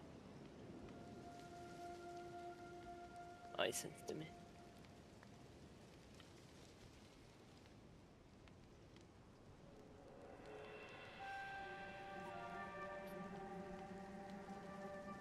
What's up? I'm Troubleshoot. In this super quick guide, I'll be showing you how to open your net in Call of Duty Black Ops 6. This should give you a better connection to servers, at least sometimes, and when you're hosting, it should give you a better connection to other players as well, or vice versa.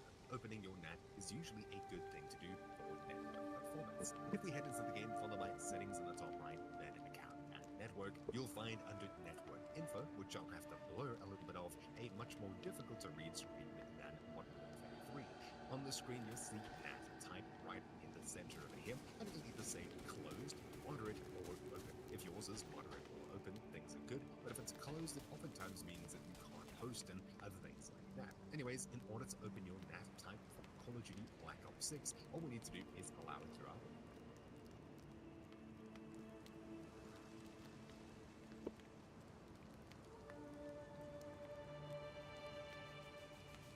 Mine is modern. Mine is modern. Not open and not close. It's modern. There's firewall and port forward. But that's just for hosting.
Do you play Call of Duty Black Ops 6 and every single time you play you see this horrible icon?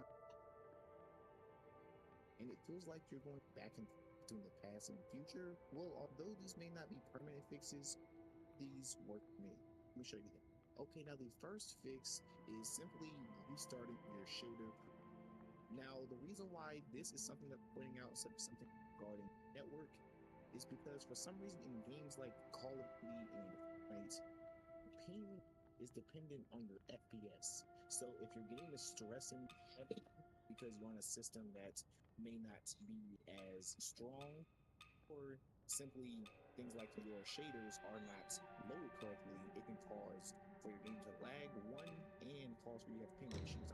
So what you texture streaming. Now, the reason why this is important is because this uses your Wi-Fi to download textures. So, of course, if you are trying to download textures mid-game, that can cause you to have packet loss or simply up your ping. So you want to make sure this is set to minimal.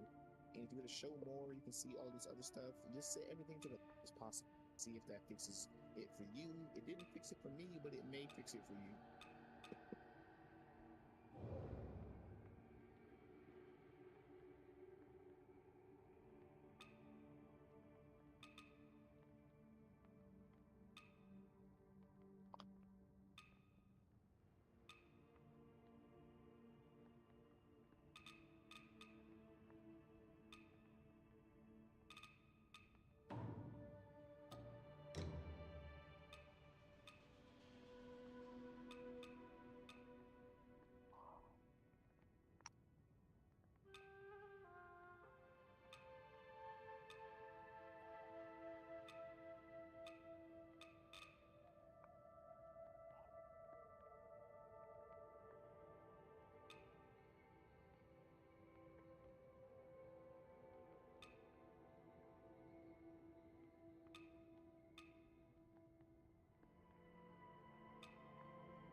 want to make sure this is on minimal, make sure that your allocated texture cache is off. Now, another one that I personally haven't tested, but I know can work, is simply putting your name as administrator. Now, I am currently using Call of Duty Black Ops 6 using. At the same time, I honestly understand it. I had the same issue in Fortnite where, depending on what my FPS was set to, 70, and I actually had to put my game down to 60 to even see a change.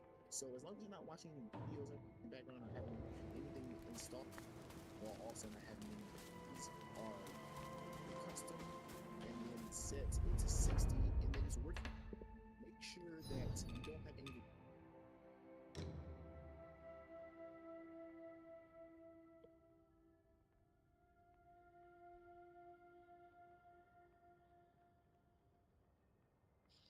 Hey, are you playing Black Ops 6 right now, experiencing a ton of stuttering and packet bursts? I think I accidentally found out how to fix it. This message popped up on my screen, and my game was seemingly fine, and I thought, there's absolutely no way. Alt-Z on your keyboard. GeForce Experience is going to pop up, and you're going to turn off instant play. Make sure this is off, and that is how simple it is. I've seen some people talk about the optimized texture streaming.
Hey, are you playing Black Ops 6 right now, experiencing it?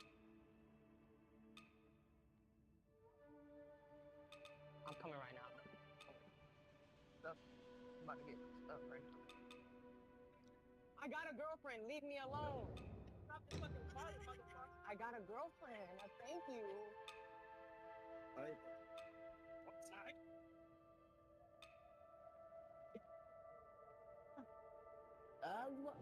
Yeah.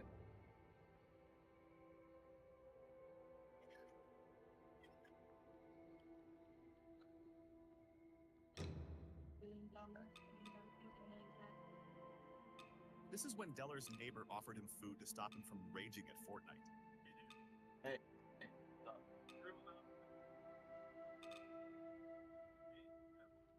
Sure, where?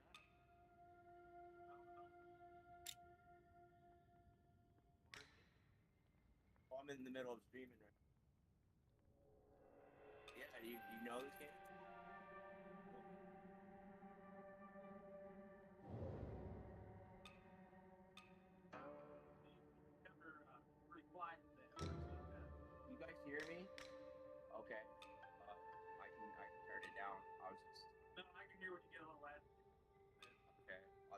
I'll try to tone that down a little. Right.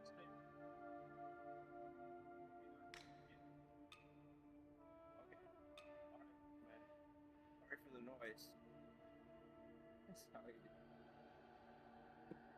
His neighbor offer him food, and so he stopped screaming at Fortnite all the time, like a fucking baby. He rages. Yeah, he tried to get him off of his PC a little bit.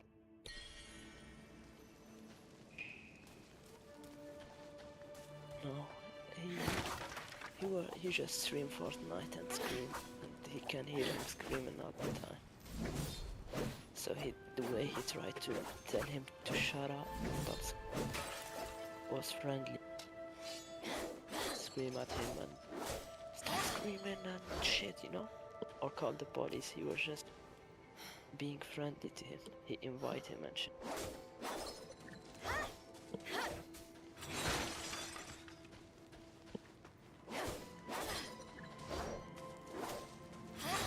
Getting a slot machine to my house, trying to figure out how to, I got the thing taken apart, the hopper, so he figured out what's going on. And you just need to basically hold down that bolty part and you get catch out from to keep coming out until you stop. And I got it to where it's in my house.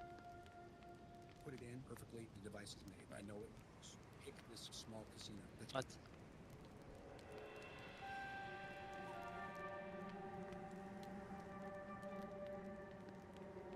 Off the strip.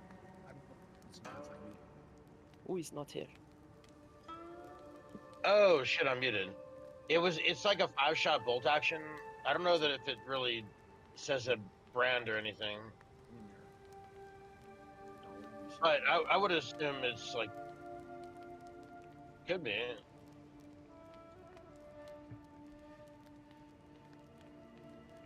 It's the most powerful rifle that I've found. I decided that I should be using it. And I have this thing that makes my bullets more lethal. So those two things combine. And then plus I loot a lot of people that I kill, like all of them really. So I just constantly get ammo. Watch, I don't even need to use this health, but oh wait, hold on. I'm only down one, but I'll use this health. I'm down like one bullet, and I'll just walk right over here, and I'll get the health and the bullet back. That time it was the bullet. One of these guys will have health. There it is.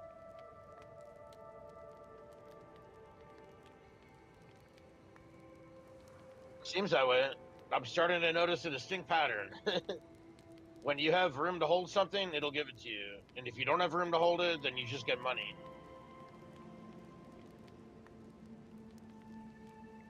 But yeah.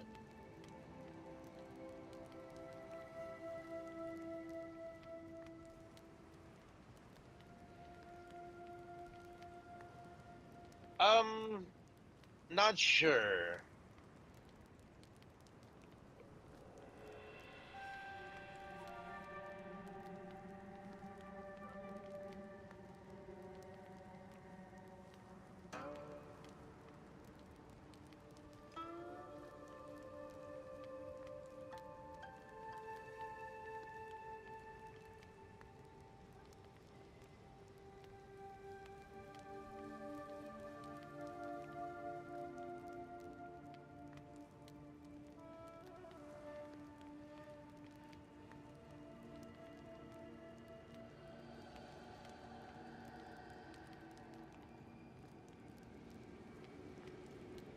I don't know yet. It keeps trying to push this pistol onto me, but I have this other pistol that like shoots 9 shots. It looks like a Luger.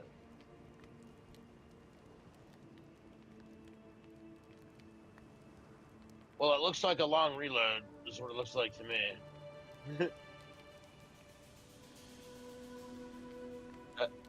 Yeah, right? Like Civil War shit. I prefer this clip loader here. Yeah, pretty much.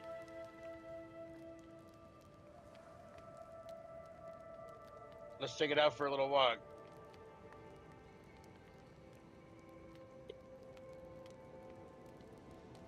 This is Mafia Definitive Edition.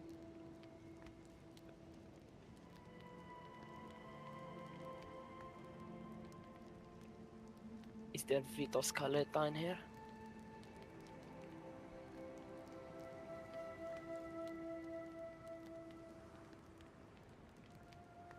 Yeah.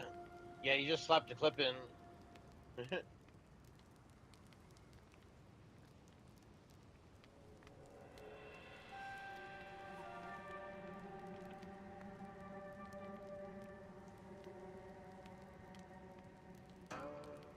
Why you working like a pussy?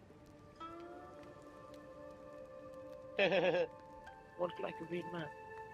Don't show them that you are scared. I was supposed to be sneaking around, but I blew my cover, and ever since it's been loud. So I guess I can just run.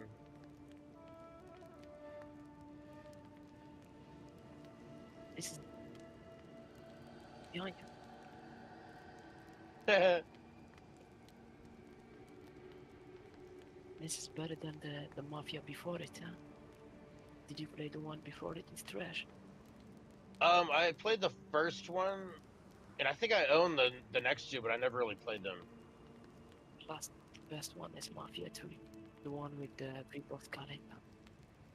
You know Vito Scaletta? He was the best Mafia. I think this one is like, I don't know if it's done by the same people. This seems like a whole new Mafia game. All right, there's no penetration, because that should have been. Right? That would have been if there was, for sure. Mhm.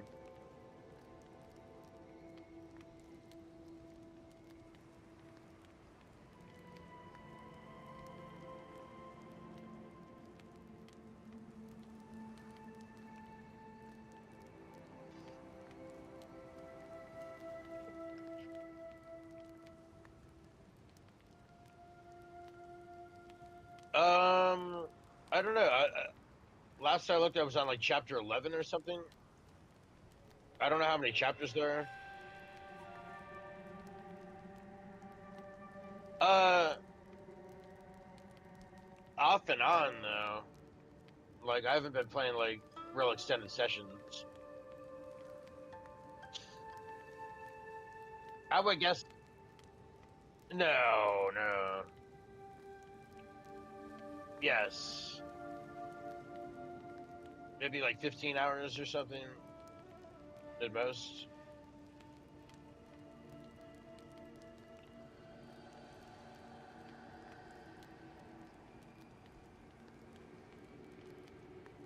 Well, here's the thing. I do things like this, like I'm doing right now, and I look for all the hidden shit. And most people don't do this. So the time I spend playing a game might not necessarily be the same as like someone else. You'd think. Yeah, you'd think, but I get lost. I get lost pretty easily. So I'm reluctant to go through the door. I want to like make sure I search the burning area because you know you're not coming back here. If it's burning. I don't see anything else though.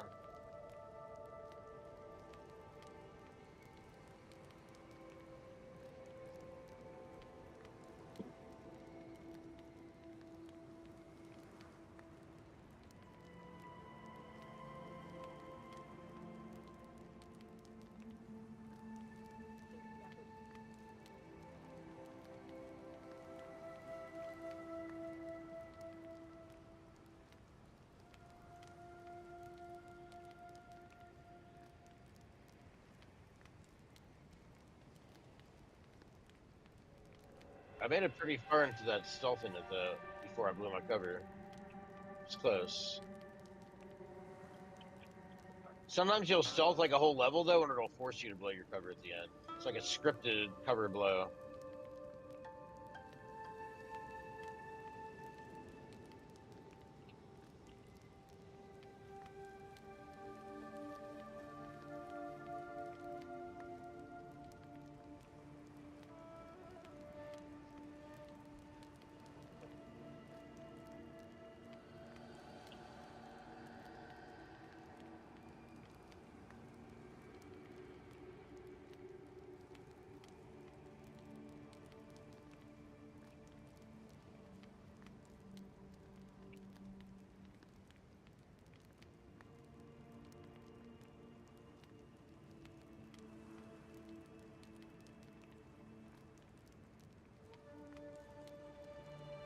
I only saw 3 of them.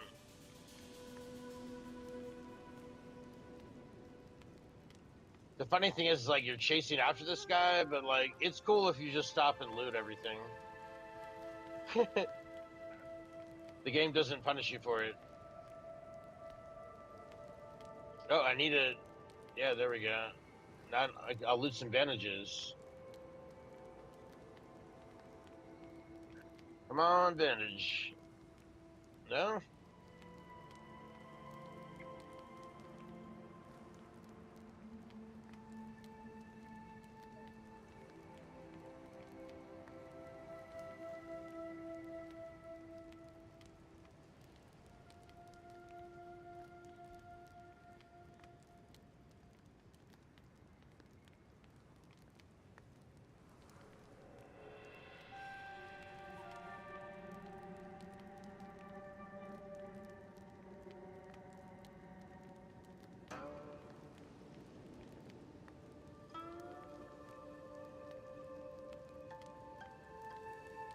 Oh, dude, tell me this isn't Indiana Jones level right here.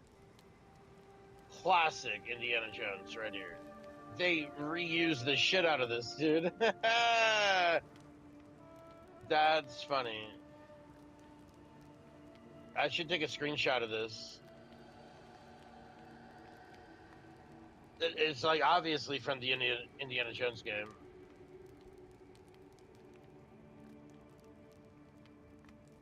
Oh yeah. Dude, those things on the wall that you saw right there were very common. In every single cave you went into, they know some of that shit in the Indiana Jones game. It's like the most identifiable thing.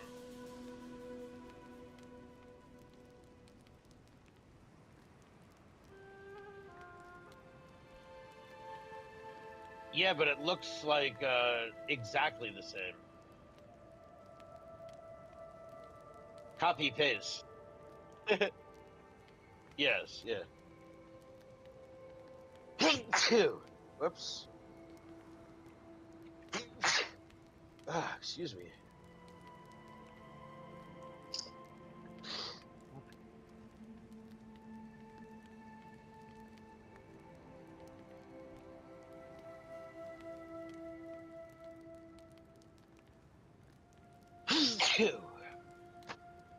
Fuck.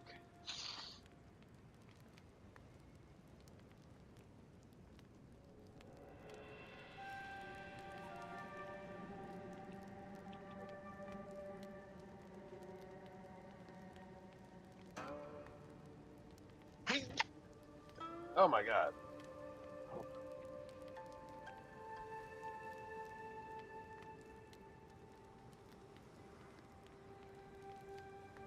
It's a town in Sicily.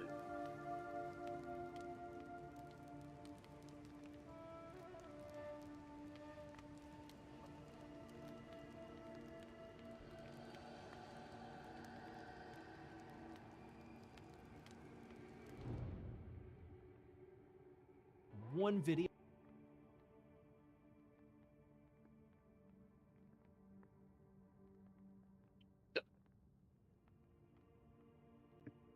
I think Palermo is thought to Note be that like video the was primarily origin about of the predators like mafia. Billy Tino filming in the Disneyland bathrooms with children present, advertising OnlyFans on a page that features Miss Rachel parody content intended for kids, and going into restaurants trying to get people fired in an attempt to go viral on TikTok. As well as there being a crazy mom in that video giving her kid medicine that will permanently sterilize him at 13 years old. Dr. Olson had a decision. You are in the perfect place to start on blockers. And she promises to begin giving her estrogen, female hormones, in 2 years. Around 13. That's what I think. You're not going to wait until 16 to start. You know that, okay? Who's the bad person here? Courtney is literally defending child predators and saying I'm the hateful one because I spent 20 seconds in a video saying I don't like her pink hair and I think she's annoying. Everybody is tired of people like this. Everybody is tired of adults like this who behave like 5-year-olds, wagging their fingers and telling everyone what to do. Yes, sir.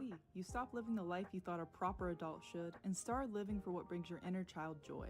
This is what I mean. Everyone catered to I'm sorry. This looks like the house where they sexually assault children. I'm sorry, guys. Like, Jesus fucking Christ. What the fuck is this house? This is scary. This is fucking scary, this layout. Like, yeah, this is Diddy's house, man. There's no way you can convince me otherwise. Start living for what brings your inner child joy. This is what I mean. Everyone catered to me because I'm a child. I'm afraid of COVID, so here's this drawing I made to call you a piece of shit for not wearing a mask. Yep. You know, if you're a 28-year-old who has Peter Pan syndrome and want to play with children's toys, eat the... Yep. I'm afraid of COVID, so here's this drawing I made to call you a piece of shit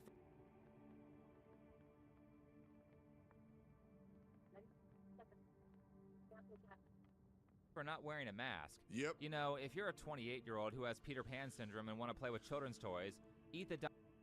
Let me rephrase that here. Let me add some context.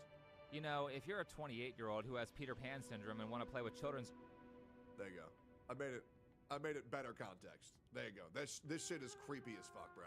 Toys, eat the diet of a kindergartner, and live inside of your obnoxiously pink house that I'm sure your husband is only pretending to like because he's afraid of you, then go ahead. There he goes. It's America. Live how you want to live in private. But the minute you start bringing your childish bullshit around me is the minute that I start caring. Yep. And the minute you start pretending to be a victim as an excuse to treat people like shit is the minute I have a problem. Absolutely. And that's not even considering the larger community of all disabled folks who also experience chronic stress and dysregulation from... This is these people's mindset. I'm retarded and now it's your problem. My mental illness is now your responsibility. My delusion is now your responsibility. And if you don't, then you're insert mental illness here phobic. It's so annoying. unmet accessibility needs and living in disabled bodies in a disability-hostile world. How do these people not think, I'm retarded. Maybe I'm in the wrong. Like, they know they're autistic. Like, don't you think they, for a second, would think, I'm mentally disabled. Maybe I'm off the cuff here a little bit. Maybe I'm off my rocker. Right, we live in a disability-hostile world where we have a ton of accommodations and legislation to help disabled people, as well as economic supports for people who are unable to work. I mean, this chick should check out World War II Germany if she wants to see 1939 to 1945. A government that's hostile towards disabled people. True. But ultimately, this line of messaging is not helpful to the people that she claims to be advocating for, which is typical of activism. And I get tired of people who have made it their life's mission to infect others with philosophy that turns them into useless victims. And as someone who's black myself and has observed You're black? A lot of the mindsets that permeate within the black community, I think the one thing that's holding a lot of us back is the victimhood mentality. Yep. I've never been a fan of any group of people looking at me and saying, poor you because of this and that. Right, this victim mindset is rampant. I'm sorry, bro. Like, if your mindset is, I'm black, so I'll never be able to succeed. Meanwhile, you're living in like a minimum or like a fucking middle class suburban neighborhood. You're retarded. Genuinely. The color of your skin is not going to determine your success as a human being. However, your upbringing and the environment of which you're raised in might. But saying that all black people have it harder than all white people, when a black person is like Will Smith's kid versus like some trailer trash product of incest white boy, right? Like, you can't do blanket statements like that. A lot of your success is from your upbringing and the environment of which you're raised. In a lot of communities. And it's not helpful to anyone because it just demoralizes them into achieving far less than their potential. Usually that results in them demanding stuff from... To be honest, with things like DEI in the workplace, being a minority is usually a buff rather than a detriment to your career. Because now we got people trying to hit quotas. You know? Hey, being a white man, it's hard. It's hard in 2020s. We already got tons of the whites. We already got all them's. Right? From everyone that they could have... You know what's crazy? I'm moving to San Antonio where I'm going to be a minority. Right? San Antonio is 64% Latino. Right? So, I mean, the white buff ain't even there, man. I'm a minority. Just gotten for themselves. What's worse in Courtney's case... Like, you want me to tell you why black people Gotcha! have it harder than other races? And this is like being legitimate, right?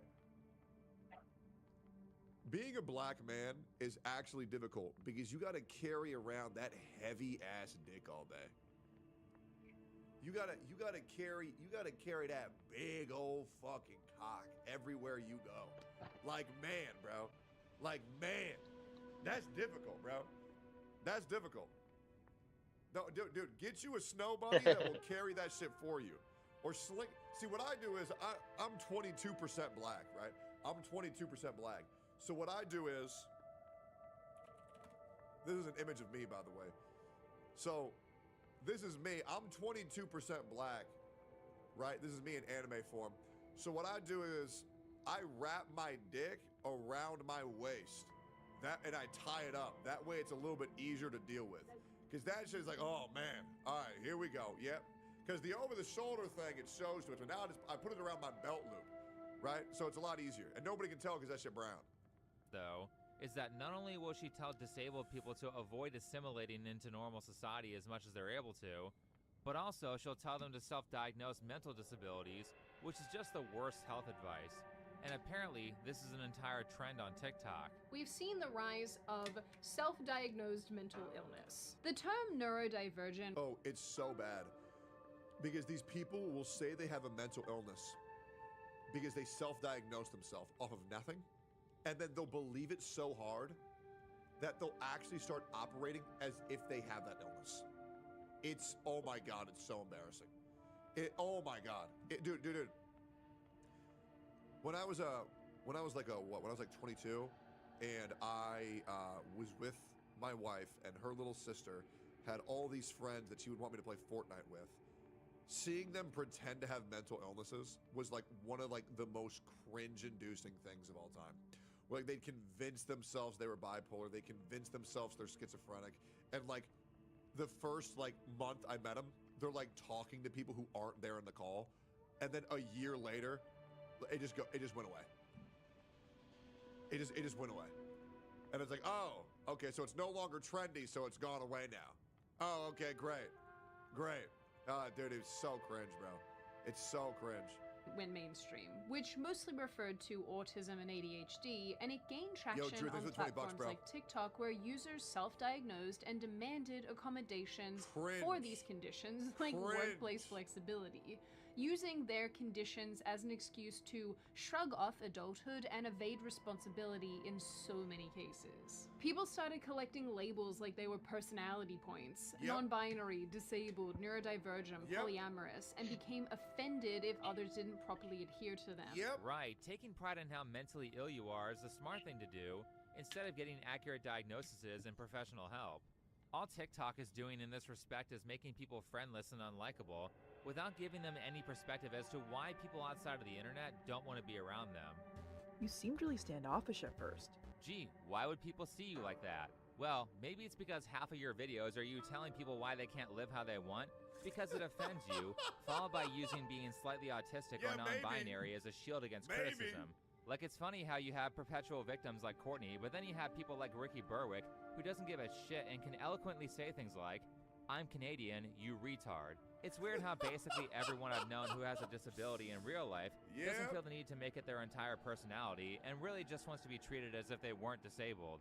But then you have people like Courtney who are out here ordering everyone around, calling people evil eugenicists for not complying with her demands. People like Courtney are doing a disservice to everyone who needs help or accommodations to survive. Fireworks suck because they scare autistic and neurodivergent people too. 4th of July is a racist holiday that only celebrates You know what else scares autistic and neurodivergent people? Getting a job. the freedom of a select few. Okay, not only do we have to wear a mask everywhere, but now fireworks are bad because they offend autistic people, and the 4th of July is racist? I have to mask every day, but you can't wear earplugs for a few hours once a year? You see what I mean? Literally doing everything in her power to make everyone hate autistic people. And all irony is completely lost on her, as she is a Korean who complains about bullshit like Halloween cultural appropriation, as she— My identity is not your Halloween costume. Meanwhile, she looks like fucking Psyche K. Wait, isn't this actually Psyche K? Am I crazy? What? So, hold up. Do you sexually identify as Psyche K, and now if we don't call you that, we're transphobic? Yeah. What? Oh my, what is this post? dresses like an anime character from Japan. So everyone's done with this. Elon bought Twitter. No, I'm serious. I am pretty damn sure that's Psyche K. Make us a capo, maybe? What are we doing here? That is actually Psyche K. I'm telling you that's Psyche K. That is the same fucking character. On my soul. for criticizing these professional victims, and because of that, all of the other social media sites had to stop doing that to compete. So, Courtney, maybe it's time to learn how to ignore criticism that you don't like, or respond to it in the coliseum of ideas, instead of using the typical radical leftist below-the-belt cancel culture tactics, because those don't work anymore. Yeah, that's what the Netflix adaptation of Psychic K would look like. Anyway, thanks for watching. Follow me on Twitter, and I'll see you in the next video. Dude, thinking before you sleep is the fucking goat, man. One of like the best.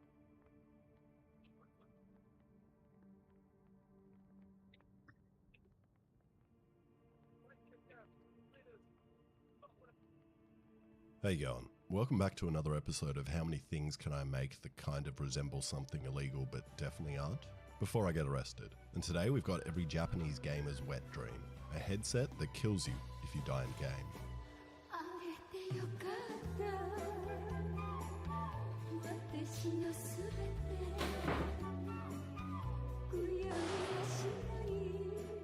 Alright, now if we do a little bit of research together,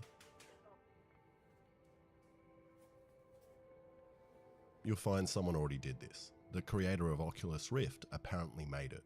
But did he really? All I can find is this one concept art looking image, which has these rods with nothing in them, and no mechanism to fire them. And also, he is still here, so if he did make it, it didn't work that well. But I'm not going to trash talk him too much. I've recently learned to hold my tongue. So I'm just going to copy his design. And first to work out is the spiking brain problem. And I reckon I'm going to try use some pneumatic cylinders, as they look similar to the concept and should be easy, but I've also never played with them. Why, yes, we so I bought did, a bunch of different sir. ones and immediately came across my first problem. Why are you not working? This switch. Once I fixed that, I found my second. Pneumatic cylinders of this bore and length ain't going to get through rubber, let alone a skull. For some reason I thought they would work. I think that I like need No to Country probably for turn Old this up Men. to hard No mode, matter then. how thin I make the spike, or This the is skull, turning out to they be just like the don't Indiana work. Jones game. Kind of easy. Blank records. That didn't go off. But since I already bought some pneumatic cylinders and I like the aesthetic of having air hoses poking out everywhere, I'm going to use them to hit the rounds. And the little ones don't work, so I decided instead of just trying this perfectly fine bigger one here, I would just make my own, which shoots this round bar into this round, which nicely clips into the end.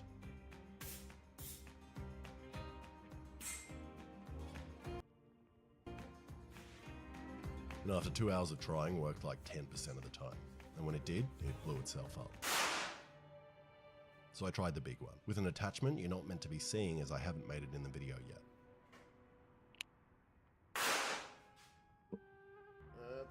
Press F to pay respects. Can we That get some worked, F's in which the is chat? weird, as the inner diameter is WF.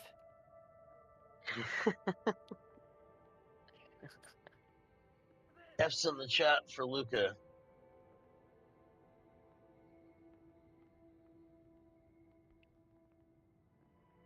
I had to hold E. I had to hold E. Yes.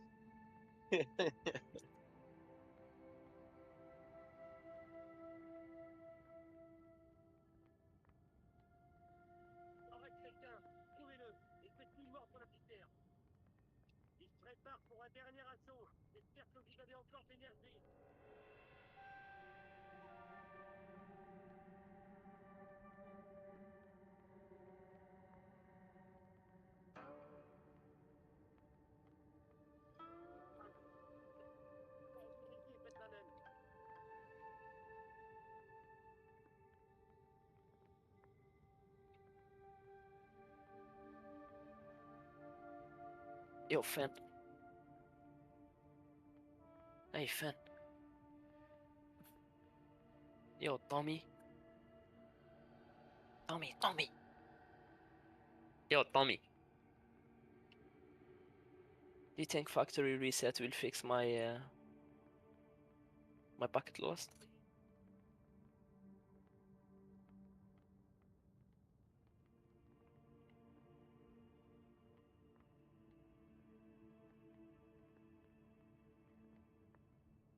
is the same as this one, so they're meant to have the same force output, but I guess this one's just better. And now that I know they'll work, I need to make the bit you just saw to hold the round and spike, which means I need to clean up my lathe.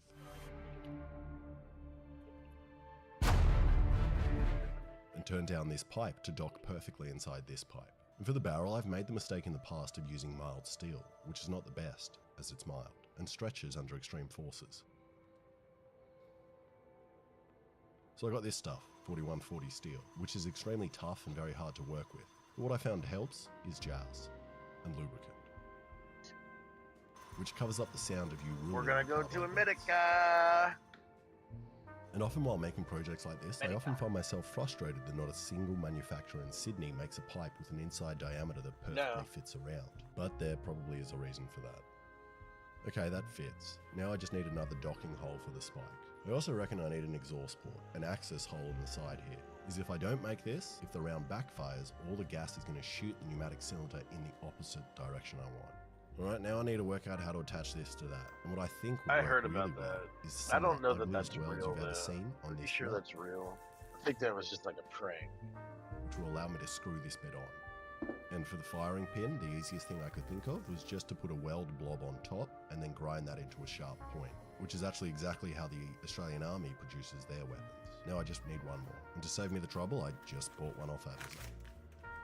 Now I need my headset, and this Oculus Rift has been with my family for generations. My grandfather used it on the boat while migrating to Australia and passed his time in the rough wavy seas by watching VR porn, and I've been using it ever since. And to attach the spiking rods, I just put some PVC pipes on some flanges and painted them black, and then also spray painted the pneumatic rods, and luckily ran out of paint just in time before I get cancelled.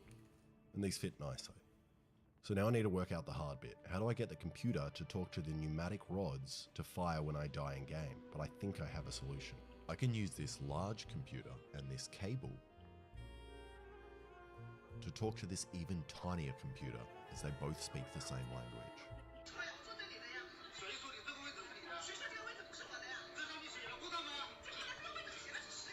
So I'm just going to attach this solenoid, which opens the air with a relay. But I have a problem. This solenoid runs on 12 volts, but the Arduino only produces 5 volts. So I need to stick a 12 volt power supply in here as well somehow. And I really don't know why no one produces a 5 volt solenoid. I haven't looked if they have, but I'm still really annoyed I don't have one. Also, I need to do some coding. Command equals 1 in commas? Which is a little above my pay grade. But I did manage to have a pretty productive conversation with my boss. Son's orders. And I increased my pay and figured out the code. Okay, this should flash on and off. Yes. And after a process of elimination of jamming wires in random holes and placing alligator clips on random pins, I've got this. And now when I tell it to open on the computer by pressing 0, it should trigger the cylinder. So let's test it out with a nail. Oh, I hate this. 3, 2, 1.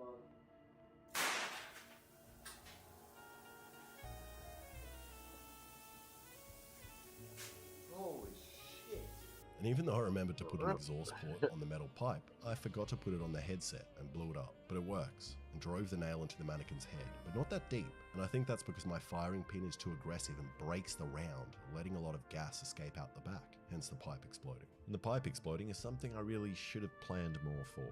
Same with my life, although my online business was easy to run and more organized. But I can with the sponsor of today's video, Odoo. Thanks to Odoo, you've got an all-in-one management software program app. You can use money-making using the cam stage sticky mode, calls, and history, and platforms you can use and with it. I love doing projects that involve coding, because when stuff doesn't work, I can just blame it on the code, and not the fact that I'm bad at making the other things. 3, 2, 1. And the shell still blew out the back, but at least the pipe didn't blow up. So I'm going to move on. Didn't explode. Then I just strapped the solenoid to the back, but didn't leave enough room for the hose fitting. And I should just move it, but I could also just... And now, because I'm using 2 pneumatic pistons, I think normally you would use 2 solenoids, but I'm saving this one for a very special occasion. So instead, I'm just going to use a splitter on the air pipe, but I don't get to have a conversation with him. So I need to cut one of my own. And now this looks awesome and really sinister, like something. This guy is like not even dead though. Which, red pipes or blue pipes? I think blue looks better. Okay, now it's time We're to gonna test bury it him with alive. both Is that rounds the plan? and nails. He's even sitting up. Nice. That went perfectly. if I wanted it to not work. And after some testing, something is very wrong with the solenoid, and it's letting air out before I open it. It's not meant to do that. And I was going to buy a new one, but decided to open it up first. And I'm not sure what idiot...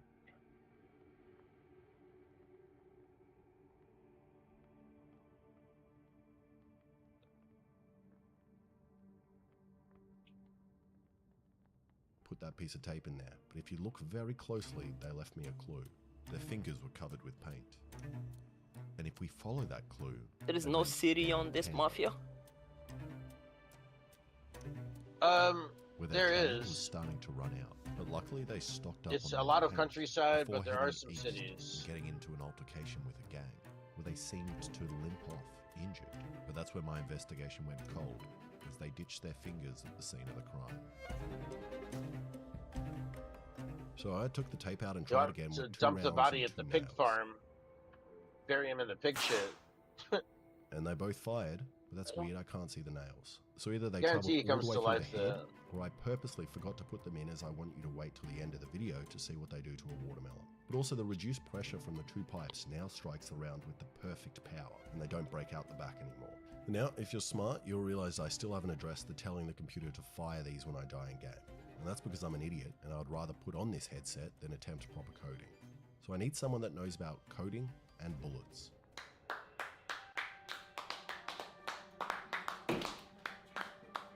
Code bullet, everybody.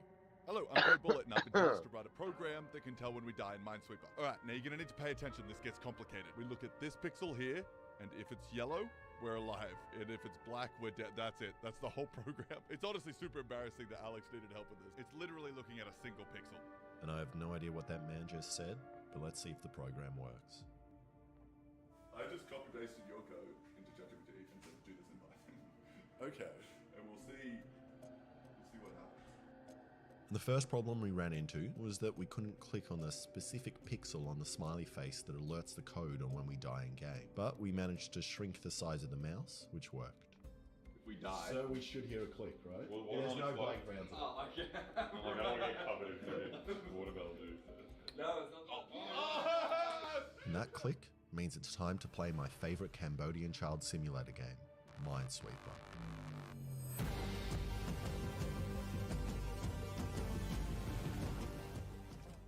This is paper rock. Yes. Also, there's a chance that the first one I could click could be a mine. So we're playing now? We're on. Wait, this is so stressful. Where do I go now? Wait, do you want to go? But it's... There's no way to know. Well, I think... I'm just gonna... Yeah, actually, I'm just gonna send it somewhere else. Yeah, okay. That's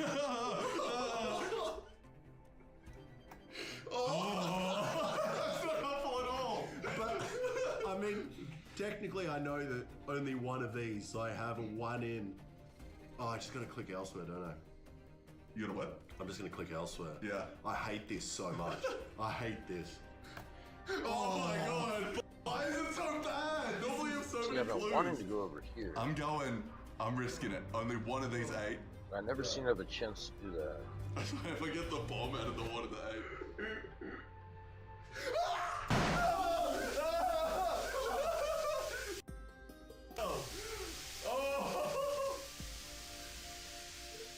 And only one of the rounds went off, and it almost went through the watermelon. But again, it's because the round backfired, so we loaded up and tried again. Alright, I'm gonna give us a better start than you did. Please.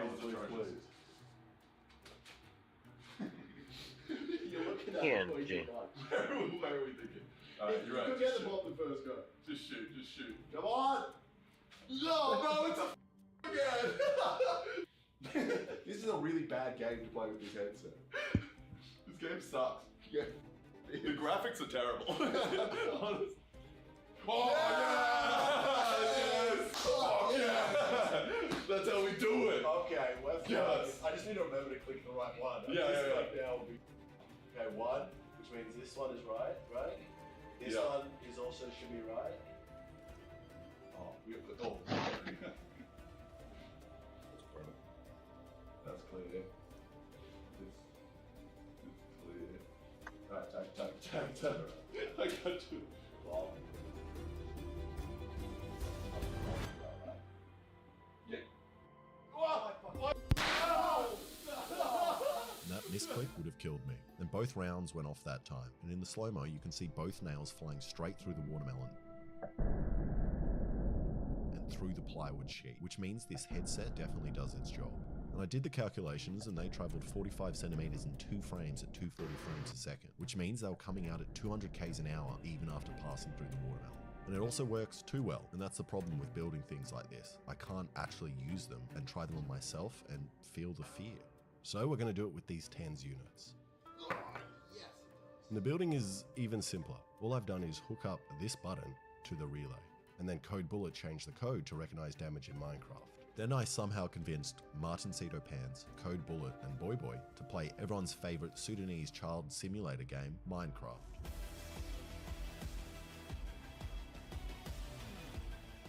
So I've never played Minecraft before, and the plan was just to meet up in game and see if we could get along while trying to survive the night.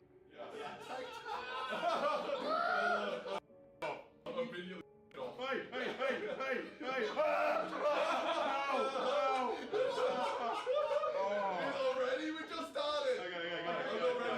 Middle, and we have to, let's make something nice. Let's stay the away from me. Get the fuck away Get the from me! fuck away from me!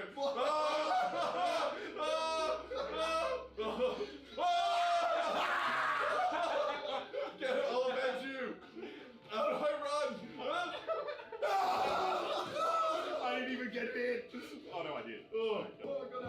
Okay, what is the point of this game? What are we trying to do? Okay, we've had enough fun. Everyone We need stop. to. We need to. I'm standing still. No, stop moving. You better run. I just want to look at moving. You gotta Where really are good you? skin. Come back. We gotta go to. You gotta buy that tree, bro. You gotta buy that tree. Relax. Everyone, hands where we can see them. My hands are way Alex, down. Alex, hands. Good view of everyone. I got a good view of everyone as well. Okay. Alright. This is like hostage negotiation. Okay. What do we want from this? So. Yes! Hands where I can see you. Hands where I can see you.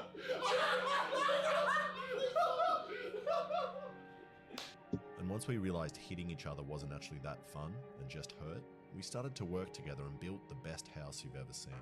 Hey, there's a zombie over here. Oh, cool. Get the fuck away from me. Let's get it. You on my property? Hey, if I put something down in the wrong spot, I pick it up. Can they hit us? Oh, big bucket. I can hear them.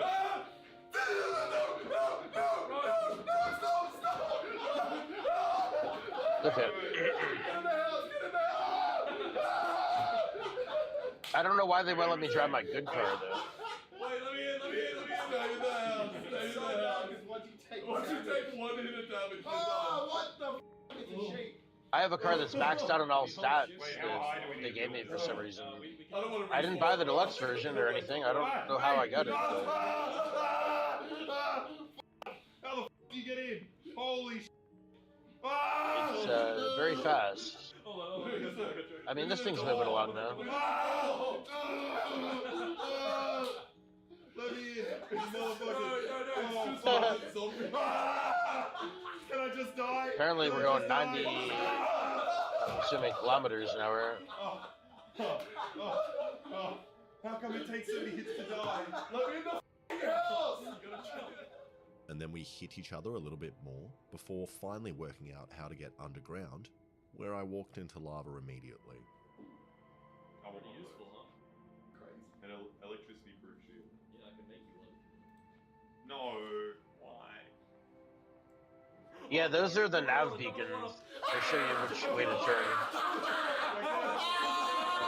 Worst case scenario. I guess. And that was another horrible idea, and worked well, but we all have burnt arms now. Big thanks to Code Bullet, Boy Boy, and Martin Cedo Pants, who also uploaded a full video of us playing Minecraft. And also if there are any people watching that are currently building a torture dungeon and want...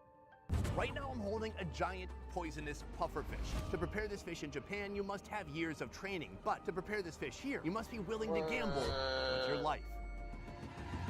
Last time in our Borneo food series, we explored the country that covers I the don't largest think portion of there Asia's biggest is. island, Indonesia. Hello, Oh, yeah, how big is here your we go. TikTok audience? This is why I travel, you know, is to connect with people on a deeper level like this. Now we're headed from Banjarmasin to the city of Kota Kinabalu in Malaysia. Most people, when they think of Malaysia, they think of West There we Malaysia. go. They have KL, the capital. How different is the food here compared to West Malaysia? Because there is no one indigenous tribe when it comes to Borneo. There must be, what, hundreds, thousands? Here, I'm on a mission to understand how the diverse ethnic cultures on this side of Malaysia make for a food experience you won't find anywhere else in Borneo. It smells not good, but the taste is.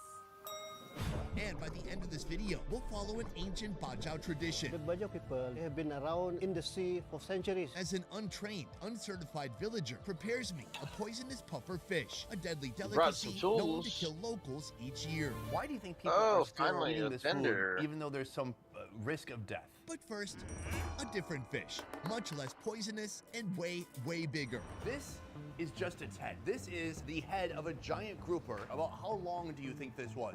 Oh, this much. Okay, we'll call that 5 feet. Meet Winnie, the woman behind this restaurant, and a proud Malaysian think I already Chinese. bought Her ethnic this group one. is one of over You 30 can do found in takedowns Malaysian during Borneo. combat. Today I'll be dining with 3 of the most influential groups when it comes to local cuisine: the Malaysian Chinese, the Kadazan Dusun, and the Bajau.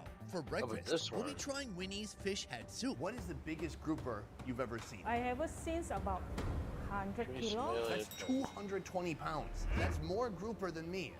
Winnie starts her recipe by cleaving the enormous fish head into manageable pieces before boiling them. The fish leaves the boil and lands on a bed of egg noodles.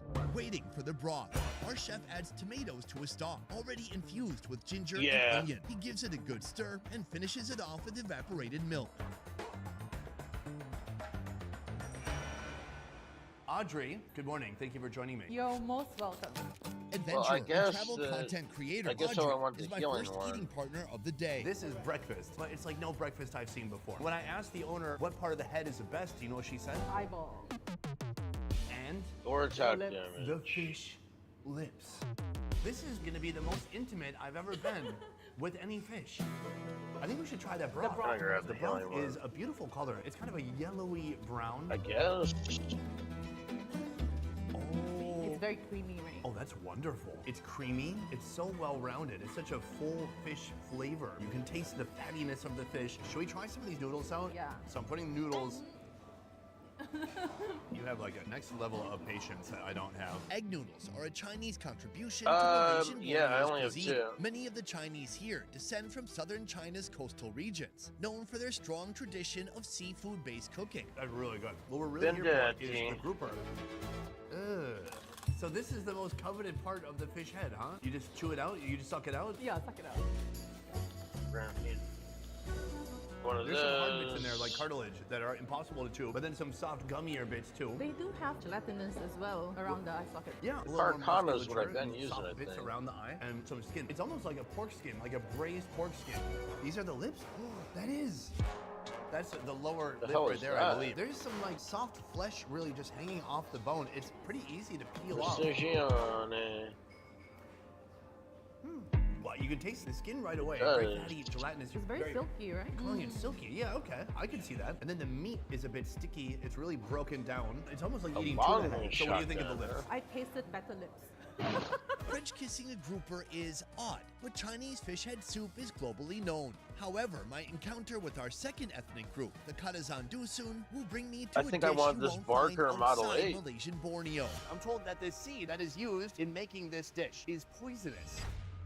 Let's back up a little bit. I want to talk about Borneo because we just came from Indonesia. Indonesia is like most of Borneo. It's like 77% or 72. It's in the 70s. Malaysia, second biggest.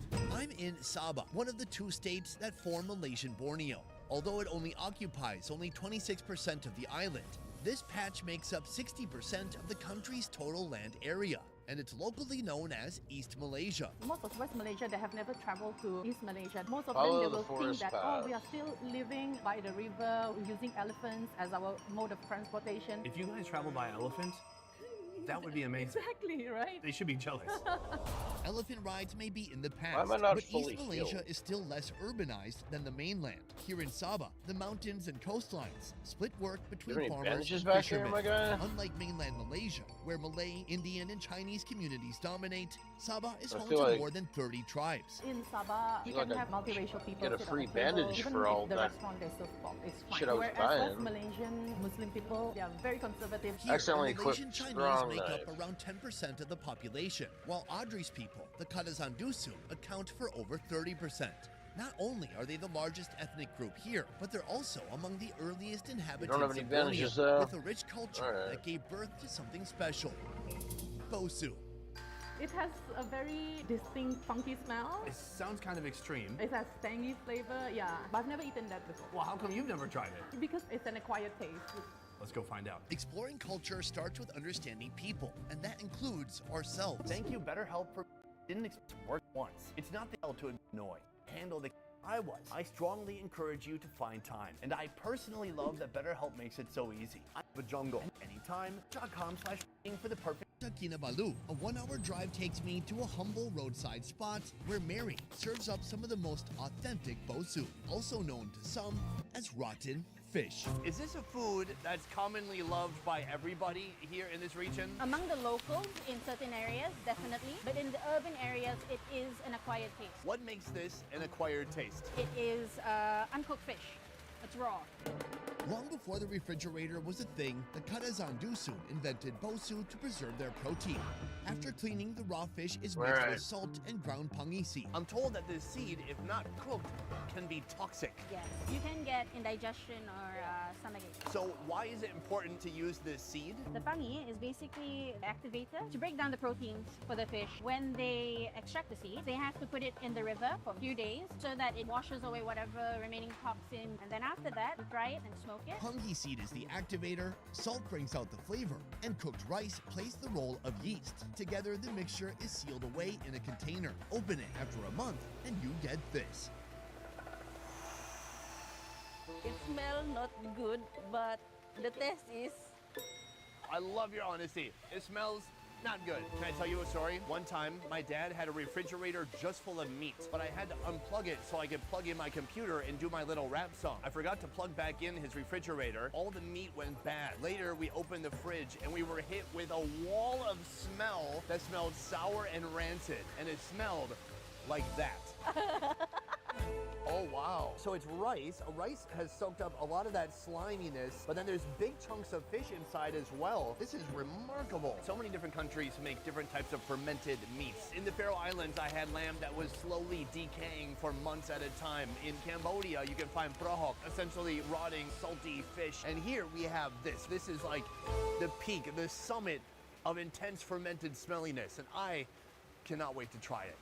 Whoops. This is some of the most unique food I've come across anywhere. You've never had this before. Yeah, I've never. God Right? damn it. Can you call yourself a That's proper annoying. Kadazan Dusun person if you've never had this dish? At 35 years old, I'm gonna try it. For the first time. For the first time. This is something we could warm up with. This is what you call sinalao. Sinalao is basically meat smoke. Olden times, you didn't have refrigerators or any way to store meat. In order to store it, they would smoke it first and then keep it for another day, that type of a thing. So essentially smoked pork. Yeah. So you squeeze. All right, hit it with a little bit of citrus and then just grab it. That's good. It's smoky, it's salty, it's sweet, and the calamansi is a nice hit of acid to break up some of that fattiness. I love it. But then we come upon this. This is like an entry-level bosu. Smoked pork is sliced into more manageable pieces. Then comes the trio of salt, pungi seed, and rice. Mix them up, seal them tight, and serve once the fermentation has done its job. How old is this, do you think? About 2 weeks. When you mix it, there is a fermentation period that you need to wait. So it cooks all the way through naturally. Yeah. Ooh, also sour. Luckily here we have something to cut that fermented pork. It's red barrio rice. It's very nice rice. I feel like I don't even need to try this. The rice feels like enough, you know? No, you need flavor. Okay, I'm gonna go for a respectable piece of pork here. Maybe that's too respectable. So have you had this one before? No, never. Both of this. All right, fermented pork here in the hills of Sabah. Yeah.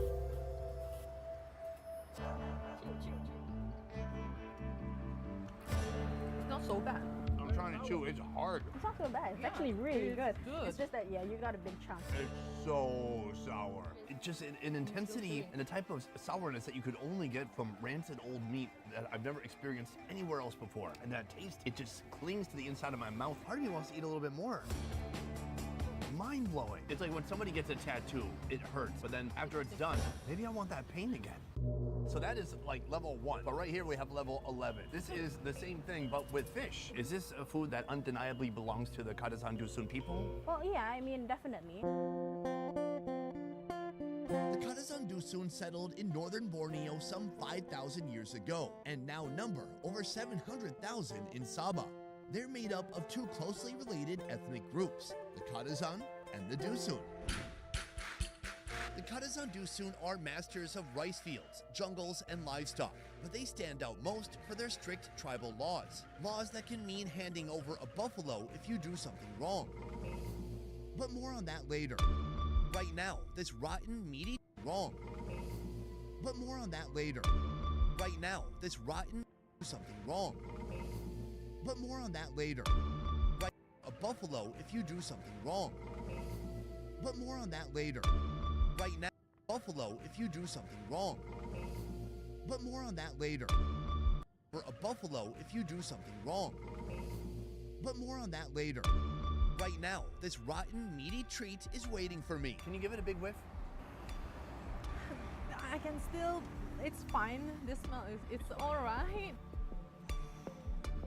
It smells like something you would clean your bathroom with. It has almost like a chemical kind of burn to it as you like sniff ammonia? it. Mm-hmm. Ladies, cheers.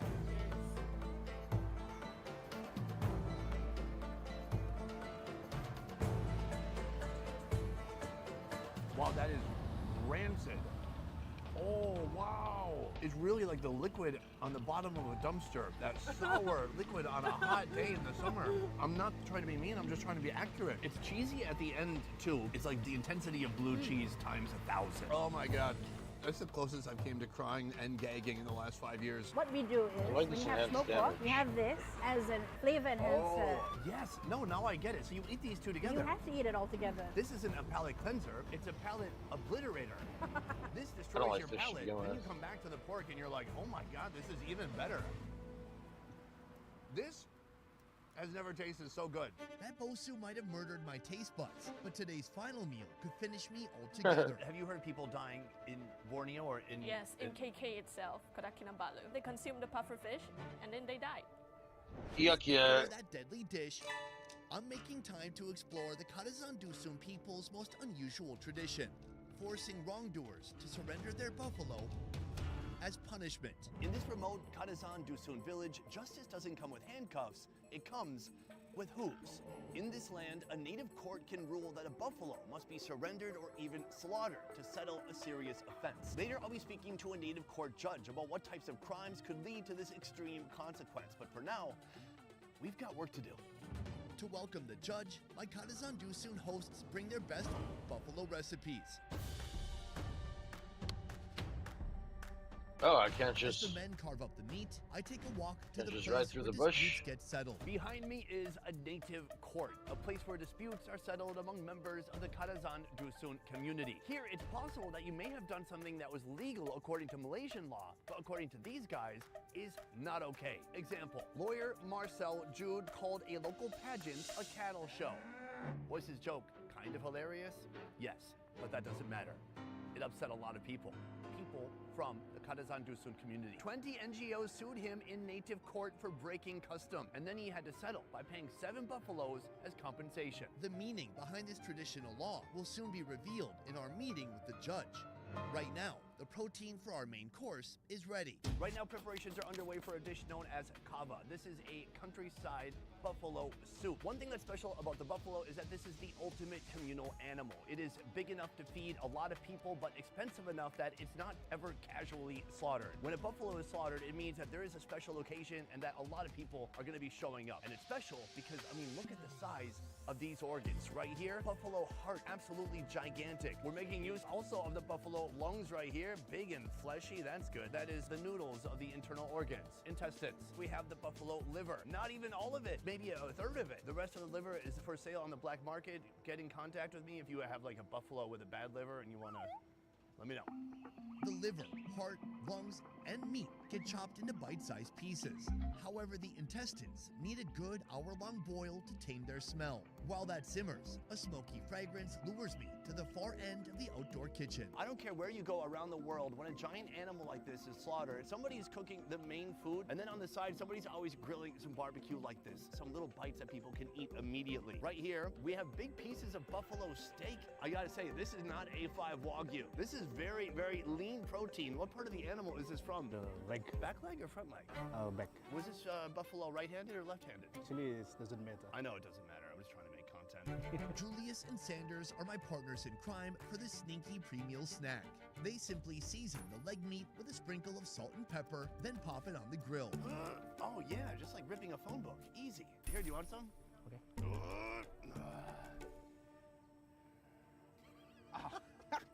Thank you. Can I say something weird? It tastes like buffalo.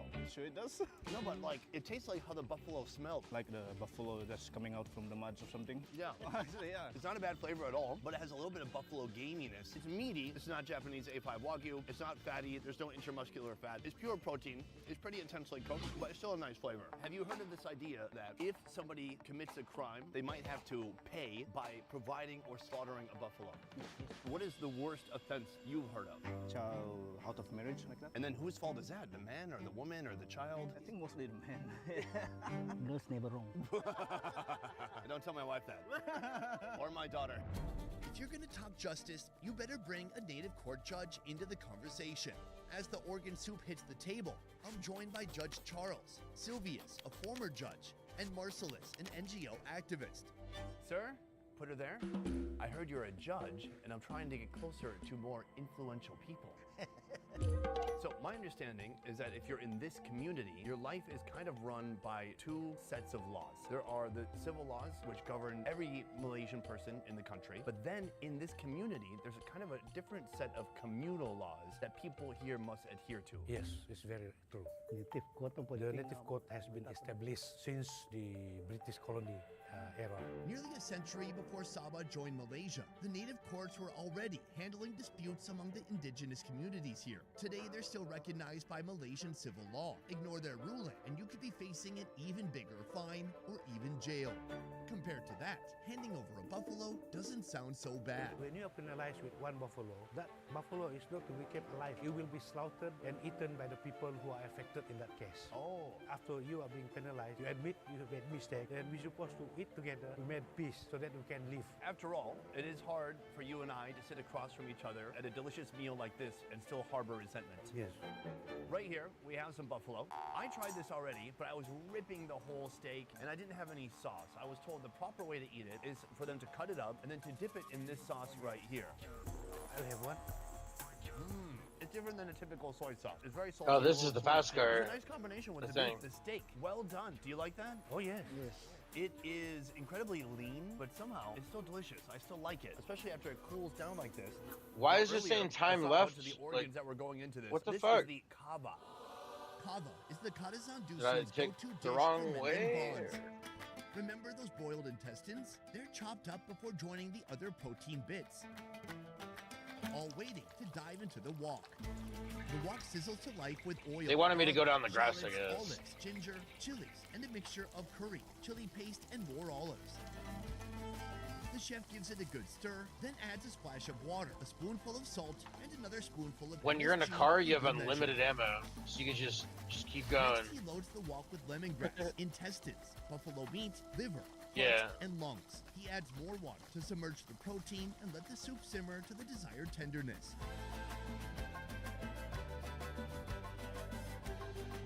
Should we try it out? Yes, yes. The most noteworthy That was thing, I a- think, would be the broth. Yeah, It's this just car is full so of fast, it's hard to delicious handle. spices. It smells amazing. And then So that every guy took that- organ in this that turn animal right is there and it nothing killed is- me. Nothing is wasted. All right, I'm gonna try some of this intestine. I'm gonna start big and bold. You know, I don't even think I tried to use the brakes. Maybe that was my problem. I taste lemongrass. It's all spicy. Oh, and that broth. Wow, the broth is delicious. You can feel the curry. Yeah, the intestines, very good. Chewy, clean, everything's really tender, broken down. I put the rice into the broth. Yes. It's so good. Beyond the organs, it's also just full of meat. Mine has a big bone in it.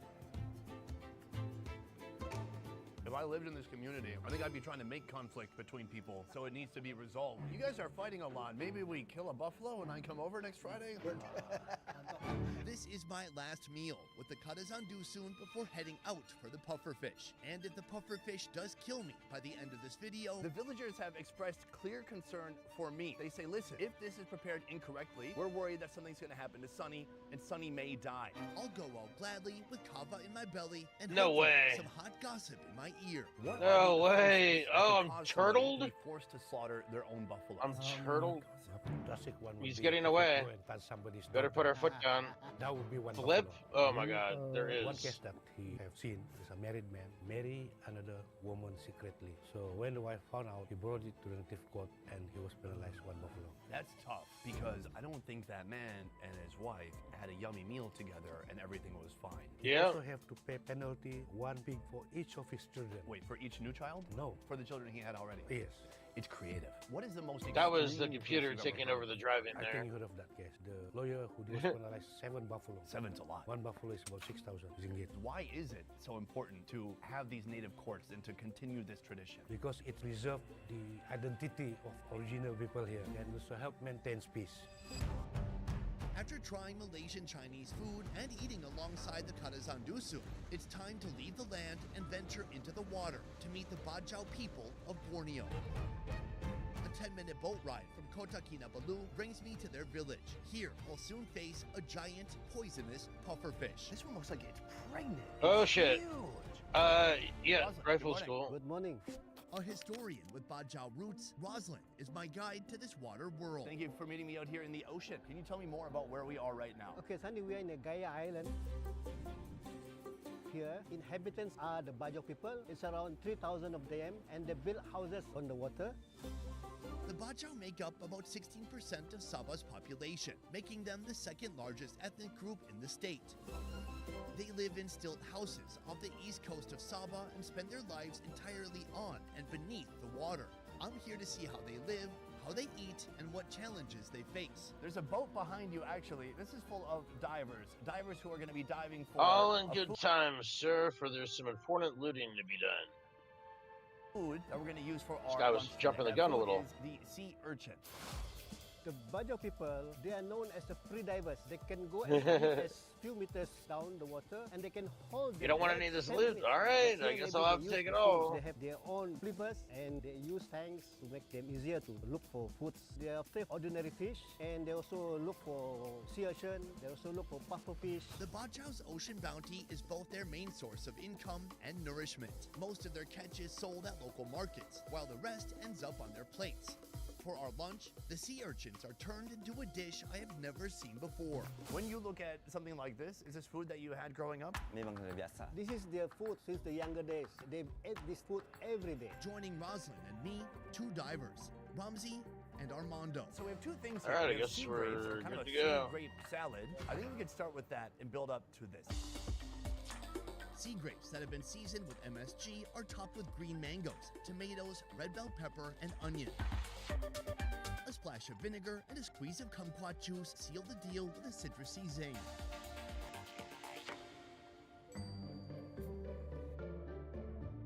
It tastes of the sea. Very briny. It's got some spice and sour too. It's not like typical sea grapes that I would have at a Japanese restaurant. They're more like the part of the sea grape that's kind of popping. But this is more like the stalks and stems of the sea grapes. But it's very Sea enjoyable. grapes? These are not sea grapes from the market. They just came to the sea, and they can found this. No, Just it take sounds like every day. seaweed. Do you have to go far from here? Around 3 miles. How many kilograms are you getting at a time? Around 10 kilos. That's pretty good. And then they're free. 22 pounds of salad. Take it home. I mean, look, there's hunters and there's gatherers. If you're hungry enough, it's time to go gather. We are the gatherers. Yeah. Speaking of hunting, we have these right here. Plucked straight from the sea, the urchins get a rinse in seawater. I've never tried before eating losing their seaweed. spikes. The sea urchin is cleaned and its guts are discarded. The shell is filled with rice and topped with the sea urchin's Yuck, yuck. meat. I don't eat Are cooked seafood, seals so with shell I with probably wouldn't lemongrass like leaves seaweed. and a toothpick. Then she lets the steamer finish the job. The cooking techniques we see today have been passed down through generations of Bajau. The Bajau people have been around in the sea for centuries, as early as 14th or 13th centuries. They can be found in Indonesia, in Malaysia, and the Philippines. Long before they settled here in Sabah, the Bajau have been called sea nomads and sea gypsies, people who lived adrift, crisscrossing the ocean, migrating from the southern Philippines, and eventually settling in Sabah in the 15th century. This recipe is a nod to their Filipino roots. They have those Before we up get in into this Maryland. food, I would love to the hear a blue little bit crab. more about your background. We're at your house right now. Can I ask how old you are now? 63 years. Having been born here, growing up here, how has this place changed over 6 decades? Why do I smell an ambush? Are you two fucking setting us up or what, boys? To build houses, to build wooden bridge, shelter, foods, and provide them with job opportunities. And then I don't know. I don't know what I'm gonna do yet.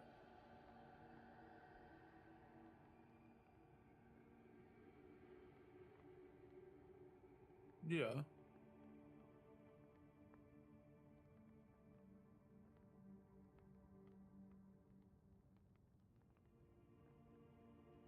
Yeah, that's fine.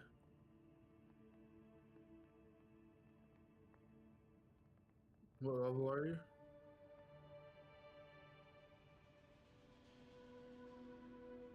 Oh, yeah, that won't take long.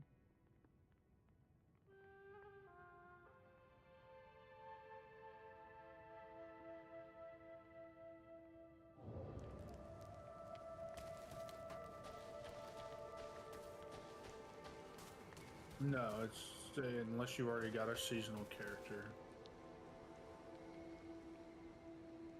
Huh?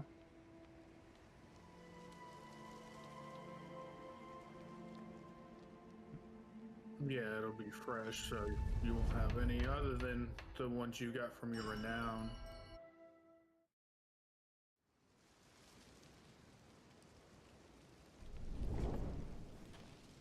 Yeah, I think 12 is the most you can get from renown. I haven't got all my renown Paragon points yet.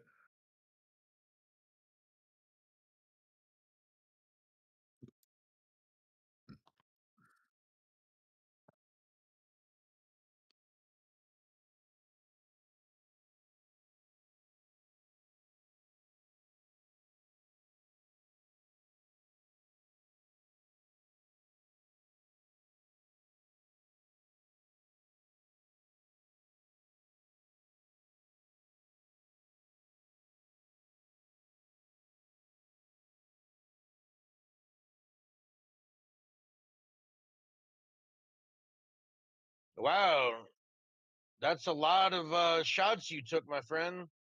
Jesus. Dude did not want to go down.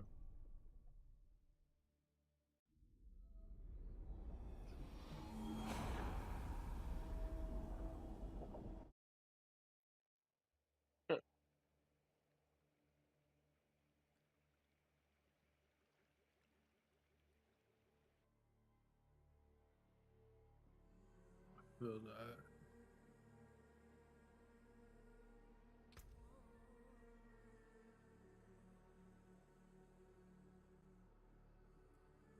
Yeah, we'll get you there then. Just put it on the hardest difficulty.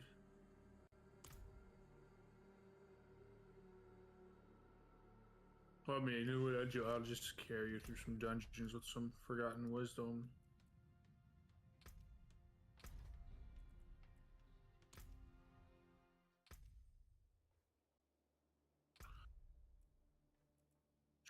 Pentient. Yeah. 1, 2, 3, 4, 5, 6. Oh no.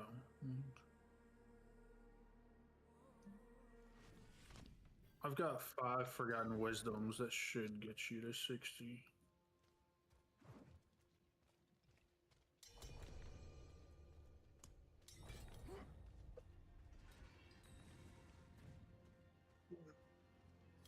Right when I found a bandage. God damn.